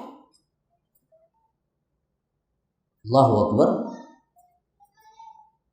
میں نے سوچا کہ وہ جوان امام تھے, ان کا نام میں اب بھول رہا ہوں. میں گوگل میں گیا, دیکھا, سرچ کیا, انہوں نے وہاں پر فجر کی نماز پڑھائی ہے. غمزدہ بیٹھا ہوا تھا, اسی ایک گھنٹے کے بعد انہی کا میسج آ رہا ہے, معاف کرنا غلطی سے سینڈ ہو گیا, امام کا ابا کا انتقال ہو گیا. کون جی بولا تم نے اتنا جلدی بھیجو؟ آتے ہی بھیجنا فریضہ تھا کیا؟ نہیں ایئرٹیل ہچ جو بھی کیا ہے کنیکشن ریلائنس وغیرہ جو ہیں وہ لوگ تمہارے اوپر کیا ہے یہ قانون لاگو کیے کیا؟ دیکھو WhatsApp S M S آتے ہی 2 منٹ میں بھیج ڈالنا، نہیں تو کنیکشن کٹ کر ڈالوں گا میں، یہ بول کو ہے کیا انہیں؟ پھر کئی کو بھیجتے بیٹھے بیٹھے؟ کون سا میسج بھی آیا فارورڈ کیوں کرتے ہو بھائی؟ سچی خبر معلوم ہے تو کرو، نہیں تو خاموش بیٹھو۔ اسی طرح کوئی خبر لے آ کے سنا رہا ہے، دشمنی نبھا رہا ہے، کوئی دوست کے بارے میں غلط کہہ رہا ہے، فوراً غصہ ہو گیا، اچھا انہیں ایسا بولا کہ کیا کرتا ہوں دیکھو اسے، ارے انہیں بولا اس نہیں رہے، انہیں شیطان لگا رہا ہے جھوٹ، تحقیق کر جا کے انہیں بولا یا نہیں بولا۔ اس ناحیے سے کتنی لڑائیاں ہمارے اندر ہوتی ہیں گھرانوں کے اندر، جا کے خود بخود کیا ہے جھوٹ موٹ بول دیتے کہ تمہارے خلاف ایسے بول دیں، اور وہ اتنا غصے میں آتا مرتے دم تک کبھی بھی ملاقات کر کے نہیں پوچھتا کہ بھائی تم نے اس دن ایسا کہا تھا کیا میرے بارے میں، نہیں پوچھتا، بلکہ دشمنی اندر پالتا کہ اچھا اس دن ایسا بولا، انہیں بولا تھا، ہاں وہ گھر کو دیکھ لے کوئی صحیح آج بھی، ارے اسے عادت دی چپکے گھر کو دیکھنے کی، پاپ بیچارے کو کیا ہے تمہیں گھر کو دیکھا تو سمجھ کے غلط بول، کیونکہ جب بدگمانی آتی ہے تو انسان اس کے بارے میں برا سوچتا ہی چلا جاتا ہے۔ ہاں 2 آدمی بات کر لے کوئی، تمہیں ساتھ آئے تو کیا بولیں گے کیا کی باتیں کرتے ہیں، لیکن وہ 2 آدمی کے بارے میں پہلے بول کو رکھا ہے ایک آدمی، یہ دونوں تمہارے خلاف باتیں کر لے کو رہتے جی، تب تمہیں اندر داخل ہوئے، انہیں چپکے سے ہی بات کر لے تھا، انہیں کیا سوچیں گا، معلوم میں اندر داخل ہوتے دونوں خس معلوم میرے بارے میں بولتا رہا، انہیں شیطان جی نے کبھی بھی بولتا رہتا میرے بارے میں، تجھے معلوم کیا غیب کا علم ہے، تجھے تحقیق کرے تو کبھی بھی دل کے اندر کوئی براسی کوئی ڈال رہا ہے یا کوئی خبر آئی، جا کے اس سے پوچھ لینا بھائی ایسا بولے انہوں، ایسا بولے آپ، مسئلہ ختم ہو جاتا، نہیں بھائی نہیں بولا، میں جھوٹ بول رہا ہوں، بالکل کیا ہے طبیعتیں بحال ہو جاتی ہیں، نظریں بدل جاتی ہیں، محبت آ جاتی ہے۔ معاشرے کے اعتبار سے اللہ نے سب سے پہلے یہی حکم دیا کہ دیکھو ایک تو اللہ اور اس کے رسول کا حق جانو اور رک جاؤ، نمبر 2 ان جاءکم فاسق بنبأ فتبینوا، کوئی خبر پھیلانے سے پہلے تحقیق کر لیا کرو، ہرگز بھی نہ پھیلاؤ۔ آج کے زمانے میں تو زیادہ تر میں آپ کو میڈیا کی خبروں کے متعلق کہوں گا، اتنی جھوٹ موٹ کی آتی ہے، آپ کو فوری طور پر اپنے دوست احباب کے گروپوں میں سینڈ کرنا نہیں ہے، بلکہ آپ کو تحقیق کرنا چاہیے کہ یہ چیز سینڈ کرنے کی ہے یا نہیں ہے، پھر معلوم ہوا ہے بالکل صحیح ہے، پھر بھی ان لوگوں کو سینڈ کرنا چاہیے جو ذی علم ہے، ذی عقل ہے، ہر ایک کو ہر بات کہنے کی نہیں ہوتی، صرف ان کو کہنا چاہیے جو بڑے ہیں، جو سمجھ سکتے ہیں، بس مسئلہ ختم، وہاں سے کھڑا دینا چاہیے۔ یہ تو کیا ہے خبریں ہیں، ہمارا معاملہ اس حد تک آگے بڑھ گیا کہ دین میں بھی جھوٹ موٹ، میں کئی آپ کو ایسے میسج بتا سکتا ہوں جن میں کیا ہے باقاعدہ حدیث لکھ کے حوالہ نیچے ہوتا احمد بخاری مسلم، لیکن یاد رکھو نہ وہ مسلم میں ہوتی، نہ احمد میں ہوتی، نہ بخاری میں ہوتی، جھوٹ موٹ کا لکھتے پاس کرتے، تم تحقیق نہیں کرتے، تم پاس کرتے، تم جا کے 7 گروپوں کو پاس کرتے، پھر وہ جا کے 7، اس طرح کیا ہے پورے اس میں پھیل جاتا، حالانکہ حدیث پوری جھوٹی ہے۔ رمضان قریب آتے اتنی جھوٹی احادیث شروع ہوتی، کوئی بولتا کہ دیکھو چاند کی پہلی خبر کوئی پہلے دیتا ہے تو اللہ اس کے ساری زندگی کے گناہ معاف کر دیتا ہے، وہ انہیں سنا، انہیں 100 کو دیا، انہیں 100 دوسرے 100 کو، انہیں 100 دوسرے 1000 کو، حالانکہ ایسی کوئی حدیث ہی نہیں ہے چاند کی خبر دینے سے گناہ معاف ہوتے ہیں، جھوٹی حدیث ہے، لیکن رمضان کے مہینے میں سب مشہور کرتے پھرتے۔ کتنی دین کی باتیں جھوٹی ہیں جو صرف کیا ہیں اڑی اڑائی ہیں، آپ بھی کیا کرتے ہیں دوسروں کو سینڈ کرتے ہیں، ثواب۔ تیسرا گروہ کیا ہے عمل سے بالکل خالی، نماز پڑھو تمہیں ثواب ملے گا، کہاں بیٹھ کو لکھتا ہے انہیں ظہر کی نماز مسجد میں ہو لے تو انہیں گھر میں بیٹھ کو لکھتا ہے سب کو نماز پڑھو بول کو، اور جاتا نہیں، خالی میں دوسروں کو بولتے رہتا ہوں، سینڈ کرتے رہتے، ٹھیک ہے تو واٹس ایپ فری دیکھو ہے نا اس کے واسطے، جب تک انہیں 1 روپیہ نہیں رکھیں گا نہیں، اس کے بعد تمہیں نماز پڑھو سینڈ کرو بولو 1 روپیہ رکھو، نہیں بابا نہیں سینڈ کرتا بولیں گا 1 روپیہ کٹ جاتا جی، تم نہ معلوم کیا، یہ حالت ہے دین کے ساتھ ہماری۔ تو یاد رکھو خبروں کو اہتمام کے ساتھ پھیلایا کرو، اور تمہارے پاس وہ ذمہ داری نہیں ہے پھیلاؤ مت، کوئی نہیں پوچھتا تم کو کون آپ کے اوپر یہ تکلیف دیا ہے کہ تمہیں واٹس ایپ میں یا جو بھی خبر آتی ہے اس کو تم کو پھیلانا ہی ہے، کوئی ضرورت نہیں۔ میسیجز مت بھیجا کرو، کیا ضرورت ہے؟ کیوں خواہ گناہ میں پڑتے ہو؟ تیسری بات فرمایا، تیسری بات، اب سورہ حجرات کے آگے جا رہا ہوں میں اندر، یہ ابتدائی طور پر باتیں سمجھ لینے کے بعد اب آہستہ آہستہ ہم کیا ہیں، دوسرے حجرات کے اندر جو معاشرتی طور پر احکامات دیے، وَإِن طَائِفَتَانِ مِنَ الْمُؤْمِنِينَ اقْتَتَلُوا فَأَصْلِحُوا بَيْنَهُمَا۔ دیکھو اگر تمہارے معاشرے میں کبھی کبھار دو مسلمان لڑ جائیں تو تمہارا کام یہ ہونا چاہیے کہ اصلاح کرا دیا کرو ان کی۔ کیوں؟ انسانی فطرت کے نا سے کبھی کبھی کوئی لڑائی آ ہی جائے گی، اب اس میں تمہارا کردار کیا ہونا ہے؟ صلح صفائی، فَأَصْلِحُوا بَيْنَهُمَا۔ تمہارا کردار جلتی پہ تیل کا کام نہیں ہے، لیکن ہمیں پورا واچ کرتے، دو جنے لڑے تو انہیں خوش خوش آہا لگایا جی، ابھی ذرا جا کو بولتے ہیں دیکھو انہیں دو تماچے مارنا، اسے ایسی دشمنی کرا کو چھوڑتا قیامت تک نہیں ملتا انہیں پھر۔ جبکہ رب نے ہمیں جو فرمایا ہے وہ کیا ہے، اگر غلط فہمی ہو جائے یا لڑائی ہو جائے تو تمہاری ضرورت یہ ہے کہ تم اصلاح کر دیا کرو، حتیٰ کہ اصلاح کے لیول کا یہاں تک فرمایا اللہ کے رسول نے، یہ اصلاح کرنے کے لیے جھوٹ کا سہارا لینا ہے تو بھی لے لو، کوئی مسئلہ نہیں، اس وقت جھوٹ بھی حلال ہو جاتا تمہارے واسطے، حالانکہ جھوٹ سب سے بڑا گناہ ہے شریعت کی نگاہ۔ لیکن دو انسان مل جاتے ہیں ایک جھوٹ بولنے سے تو جھوٹ بھی بول دیے جائے، مثلا انہیں اس کے غصے میں ہے، انہیں اس کے غصے میں ہے، آپ جا کے جھوٹ موٹ بول سکتے ہیں، بھائی تمہیں خواہ مخواہ اس سے غصے میں ہے، بھائی انہیں پیچھے سب تمہاری کتنی تعریف کرتا معلوم، ایسا کیجیے، ہو جی اچھی تعریف کرتا، انہیں مل جاؤ اس سے، انہیں تعریف نہیں کرتا انہیں، لیکن یہ بول کے ملا سکتے تھے، کیونکہ ملانے کے واسطے بولے۔ ہمیں کیا کرتے ہیں الٹا، کٹانے کے واسطے بولتے، کیا جی تمہیں دوست انہیں پیچھے کیا گانا دیتا معلوم تم نہ ہو کہ جی اسی گانا دیتا کہ اس کے اوپر آن دے جی، اسے چھوڑتا نہیں، میں کیسا رکھتوں دیکھ دعویٰ، خواہ مخواہ کیا ہے پرابلم کریٹ کر، چھوٹی بات زدم سدہ، انہیں ایسا بولا کہ میں دیکھو کیا کرتا تو وہ کم کر کو دکھا دو، ارے بھائی کوئی اختلافی مسئلہ نہیں بھائی، چھوڑ کے دے دو، نہ کریں تو نہ کریں۔ ابھی میں آیا تھا کہ کیمرے کے سلسلے میں کہے کہ بعض لوگ اعتراض، میں نے کہا کہ چھوڑ دو بھائی، اٹھا دو کیمرہ، ایک ویڈیو نہیں ریکارڈنگ ہوگی تو 1000 ویڈیو ریکارڈنگ ہو رہی ہے، میرے اس سے کوئی مسئلہ نہیں، مجھے فرق ہی نہیں پڑتا، لیکن اطمینان ہے، دل کے اندر خوشی ہے، یہی بہت چیز ہے۔ میرے بھائیوں سے مجھے کوئی اختلاف نہیں ہے، پتہ نہیں پھر بھائی بدل گئے وہ کون، پتہ نہیں کہ انہوں نے کیا کیا، پھر میری اجازت بھی دے دی، اب ریکارڈنگ بھی ہو رہا ہے، خواہ خواہ میں بولتا ہے کون جی بولے سو وہ میں رکھوں گا جی کیمرہ، نہ میں بیان کرتا نہ انہوں رہتے، دونوں مل کو چل جاتے باہر، چھوڑ کے دے دیا کرو، معافی تلافی کر دیا کرو، چھوٹ دے دیا کرو، مسئلہ ختم، کیا ہو جاتا ہے؟ ایک مرتبہ تھوڑا سا ذلیل ہو گئے، تھوڑا سا گر گئے تو کیا ہوتا ہے؟ کچھ نہیں ہوتا، ایک دوسرے کی صلح صفائی میں آگے بڑھ جانا چاہیے، ہمیں لڑائی نہیں چاہیے کسی حالت میں، چھوٹی چھوٹی باتوں پر ہم لڑ جاتے ہیں، چھوٹی چھوٹی باتوں میں غصہ کر لیتے ہیں، چھوٹی چھوٹی باتوں میں سلام نہیں کرتے، چھوٹی چھوٹی باتوں پر چہرہ پھیر لیتے ہیں، لا حول ولا قوت الا اللہ کے رسول تو معاشرے کی جڑنے کے لیے اس حد تک گئے کہ عبداللہ ابن ابی ابن سلول کی نماز جنازہ پڑھا دی، حالانکہ معلوم تھا پکا منافق ہے، پھر بھی ان کے بیٹے آ کے کہے کہ اللہ کے رسول آپ نماز جنازہ پڑھا دی، تو اللہ کے رسول نے پڑھا دیا۔ حضرت عمر آگے آ گئے، کہا کہ اللہ کے رسول آپ اس کی نماز جنازہ پڑھائیں گے؟ اللہ کے رسول نے کہا کہ نہیں، اللہ نے ابھی تک مجھے منع نہیں کیا، میں اللہ کا رسول ہوں، جب تک وہ منع نہیں کرتا تب تک مجھے اجازت ہے تو میں پڑھا دوں گا، پڑھا دیے۔ بعد میں اللہ نے آیت اتاری کہ آپ کو پڑھانا نہیں چاہیے تھا، کیوں پڑھائی آپ نے؟ ہاں، ولا تصلی علی احد منهم مات ابدا ولا تقم علی قبره، تو یہ تو اللہ کے رسول صلی اللہ علیہ وسلم اس حد تک مل جاتے تھے، اس حد تک ایک دوسرے کو چھوڑ کے دیتے تھے،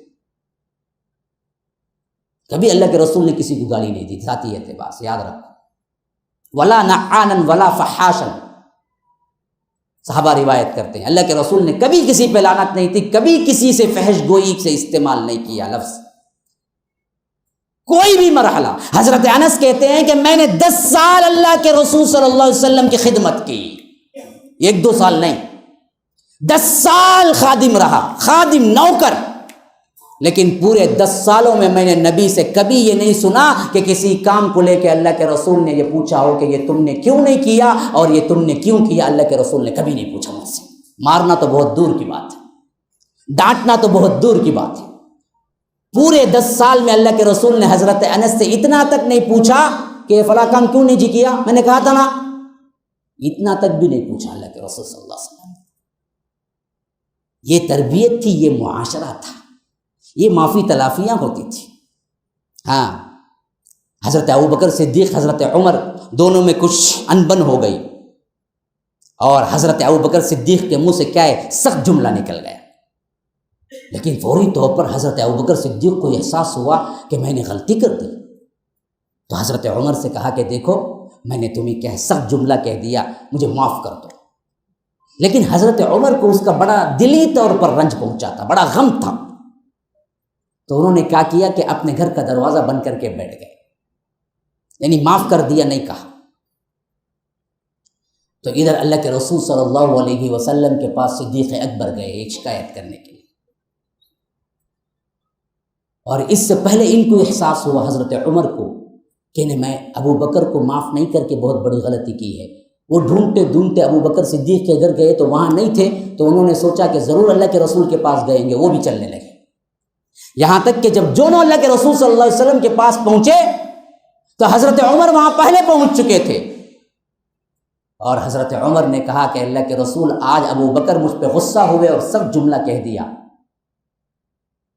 اور انہوں نے بعد میں معافی مانگی، تو میں اتنا غم زدہ تھا کہ میں فوری طور پر اس کا جواب نہیں دے سکا، میں یہاں آیا۔ اتنے میں اتنی بات ہوئی تھی کہ یہاں سے صدیق اکبر کیا ہے آ رہے تھے، اللہ کے رسول صلی اللہ علیہ وسلم نے چہرہ دیکھا تو کہا کہ صدیق آج کسی سے لڑائی کر کے آئے ہیں، آج کسی سے لڑائی کر کے آئے۔ اپنے دوست کو اتنی اچھی طرح پہچانتے تھے اللہ کے رسول، جیسے ہی چہرہ دیکھا بغیر پوچھے کہنے لگے صدیق آج کسی سے لڑائی کر کے آئے۔ جب قریب آئے کہا کہ صدیق کیا ہوا؟ کہا کہ اللہ کے رسول مسئلہ یہ تھا کہ مجھے کیا ہے کوئی سخت جملہ نکل گیا اور میں چاہتا ہوں کہ عمر معاف کر دے، اور میں نے معافی مانگی اور عمر اتنے غمزدہ تھے کہ انہوں نے معاف نہیں کیا۔ بس یہ شکایت نہیں بلکہ یہ کہنے میں آیا ہوں۔ تو اللہ کے رسول کا چہرہ سرخ ہو گیا غصے سے، اور وہ حضرت عمر کی طرف غصے سے دیکھنے لگے، تو حضرت ابو بکر نلڈاؤن کی شکل میں آ گئے، کہا کہ اللہ کے رسول عمر کی خطا نہیں، عمر کی خطا نہیں، میری خطا ہے، میری خطا ہے۔ پھر بھی اللہ کے رسول نے کہا کہ میری وجہ سے تم ابو بکر کو معاف نہیں کرو گے عمر، کیونکہ ابو بکر وہ ہے جو مجھے ہر تکلیف میں ساتھ دیتا ہے، اتنا پیارا ہے مجھے صدیق۔ تو حضرت عمر رو پڑے، کہا کہ اللہ کے رسول میں نے معاف کیا، میں نے معاف کیا، میں نے معاف کیا۔ کیا اخوت، کیا رواداری، کیا محبتیں تھیں، کس طرح ملنساری تھی صحابہ کے اندر۔ کہاں گیا وہ معاشرہ، کہاں گئی وہ سوسائٹی، ایک دوسرے کو معاف کرنے کی طبیعتیں کہاں گئی، ایک دوسرے کو برداشت کرنے کی وہ طبیعتیں کہاں گئی ہماری؟ صرف سننے کے لیے رہ گئی ہیں، عمل سے خالی ہے۔ کیوں نہیں اپناتے ان اخلاق کو؟ خالی سنت کے مطابق نماز پڑھ لینا، روزہ رکھ لینا ہی ہے، معاشرتی عمل سنت کے مطابق نہیں کرنا ہے، گھریلو زندگی سنت کے مطابق نہیں ہونی چاہیے، کیوں نہیں عمل کر لیتے؟ حضرت ابو ذر غفاری کا واقعہ پوری صحیح سندوں کے ساتھ مذکور ہے بخاری کے اندر۔ کہاں غفاری قبیلے کے سب سے بڑے سردار ابو ذر غفاری، اور کہاں ایک بہت ہی کیا ہے ایسا نچلے طبقے سے جو کہ غلام کہلاتا تھا، وہاں سے حضرت بلال۔ ہاں، ایک مرتبہ انہوں نے صرف اتنا نکل گیا زبان سے، کیونکہ کالے تھے نا جی، حبشی تھے، تو زبان سے نکل گیا اے کالی کے بیٹے، حبشی تھے، حبشی تھے، تو زبان سے وہ بھی کیا نیت سے نہیں، بے ساختہ نکل گیا، اے کالی کلوٹی کے بیٹے، یا الفاظ تھے اے کالے۔ حضرت بلال کو بڑا رنج پہنچا اس سے۔ اللہ کے رسول صلی اللہ علیہ وسلم کے پاس شکایت کیا کہ اللہ کے رسول مجھے اس طرح کہا ہے ابو ذر نے۔ اللہ کے رسول کو اتنا غصہ آیا کہ جب ابو ذر آئے فرمایا کہ یا ابا ذر انک امرؤ فیک جاہلیہ، اے ابو ذر کیا ابھی تک تیرے اندر جاہلیت ہے؟ یا اللہ، کہاں جاہلیت، کہاں صرف ایک لفظ، ان کے زبان سے صرف اتنا نکلا کہ کالی کلوٹی کے بیٹے، یعنی ماں کو گالی دی تھی انہوں نے، بس وہ بھی نسب کے اعتبار۔ اللہ کے رسول نے کہا کہ ابو ذر ابھی تک تمہارے اندر جاہلیت ہے، بس اس کا سننا تھا۔ وہ رو پڑے، کہا کہ اللہ کے رسول میں منا کے چھوڑوں گا بلال کو۔ اور بلال غصے میں وہاں سے نکل کے جا رہے تھے، ایک ادنا ترین غلام، یہ غفاری قبیلے کا سردار بلال کے پیچھے بھاگتا جا رہا تھا اور کہتا جا رہا تھا بلال معاف کر دو، بلال معاف کر دو، بلال معاف کر دو، حتیٰ کہ بلال بھی اس وقت اتنے غصے میں تھے کہ وہ آگے چلتے گئے۔ روایتوں میں آتا ہے کہ حضرت ابو ذر نے اپنے کلے کو زمین پہ یوں لگا دیا، لگا کے کہا کہ بلال اللہ کے لیے معاف کر دو۔ تب کہیں جا کے حضرت بلال نے کہا کہ میں نے معاف کیا، کیونکہ تمہاری ناراضگی سے رسول ناراض ہوتے ہیں، رسول کی ناراضگی سے اللہ ناراض ہوتا ہے۔ کہاں بلال، کہاں ابو ذر؟ لیکن انسان کے اندر اخوت، رواداری، عزت، احترام اللہ کے رسول نے اتنا دیا کہ کسی شے کا وہ مقام نہیں۔ معاشرے کے اندر اس حیثیت سے ایک دوسرے کا مان ہو، ایک دوسرے کی عزت ہو، تو یاد رکھو ہمارے معاشرے کو کوئی ٹیڑھی آنکھ سے نہیں دیکھ سکتا۔ آج سب گیم کھیلنے والے اس واسطے کھیل رہے ہیں کہ ہمارے دل پہلے سے ٹوٹے ہوئے ہیں، ہم ایک دوسرے کو بہانہ ڈھونڈتے ہیں کہ کس طرح کاٹیں، جوڑنے کے لیے ہم تیار نہیں ہوتے۔ تو اسی لیے فرمایا کہ فَأَصْلِحُوا بَيْنَهُمَا، کبھی کوئی غلطی ہو جائے، لڑائی جھگڑے تک بات پہنچ جائے تو دیکھو اصلاح کر دیا کرو تم ایک دوسرے کی۔ پھر اس کے بعد اگلا حکم فرمایا کہ دیکھو انما المؤمنون اخوہ، تم سب ایک دوسرے کے بھائی ہو۔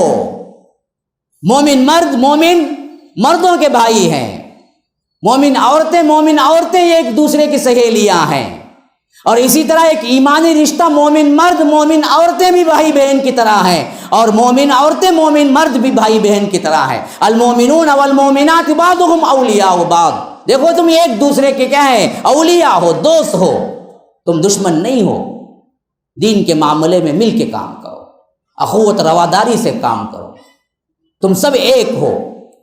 اللہ کے رسول صلی اللہ علیہ وسلم نے فرمایا کہ تم سب ایک عمارت کی طرح ہو، جس طرح ایک اینٹ دوسرے اینٹ کو مضبوط کرتی ہے، اسی طرح تم بھی کیا ہے؟ ایک دوسرے سے مل کر کیا ہے؟ ایک پورے کے پوری بنیاد بن سکتے ہو، تمہاری مضبوط ترین ایک دیوار ہو سکتی ہے۔ تو یاد رکھو، اس پر بھی عمل کرو۔ پھر اس کے بعد فرمایا کہ یا ایھا الذین آمنوا لا یسخر قوم من قوم عسى ان یکونوا خیرا منهم ولا نساء من نساء عسى ان یکن خیرا منهم۔ دیکھو اے لوگوں جو ایمان لائے ہو، ایک دوسرے کا ٹھٹا مذاق نہ اڑاؤ، عورتیں ایک دوسرے کا عورت کا مذاق نہ اڑائیں، مرد ایک دوسرے مرد کا مذاق نہ اڑائیں۔ معاشرے میں مذاق بہت بری چیز ہے، اور مذاق میں بھی وہ مذاق جو جھوٹ بول کے ہنسایا جاتا ہے، اس سے بدترین چیز ہے۔ یاد رکھو، کسی کو طنز کرنا، مذاق کرنا اچھا نہیں ہے۔ مذاق صرف وہی اچھا ہے جو سنجیدہ ہوتا ہے، علمی ہوتا ہے۔ ایسا مذاق جائز ہے جس میں کسی کو کوئی تکلیف نہیں ہوتی، کسی کو حقیر کیا جا رہا ہے، کسی کو کیا ہے طنز کیا جا رہا ہے، تو وہ مذاق نہیں ہے، وہ ظلم ہے اس کے اوپر۔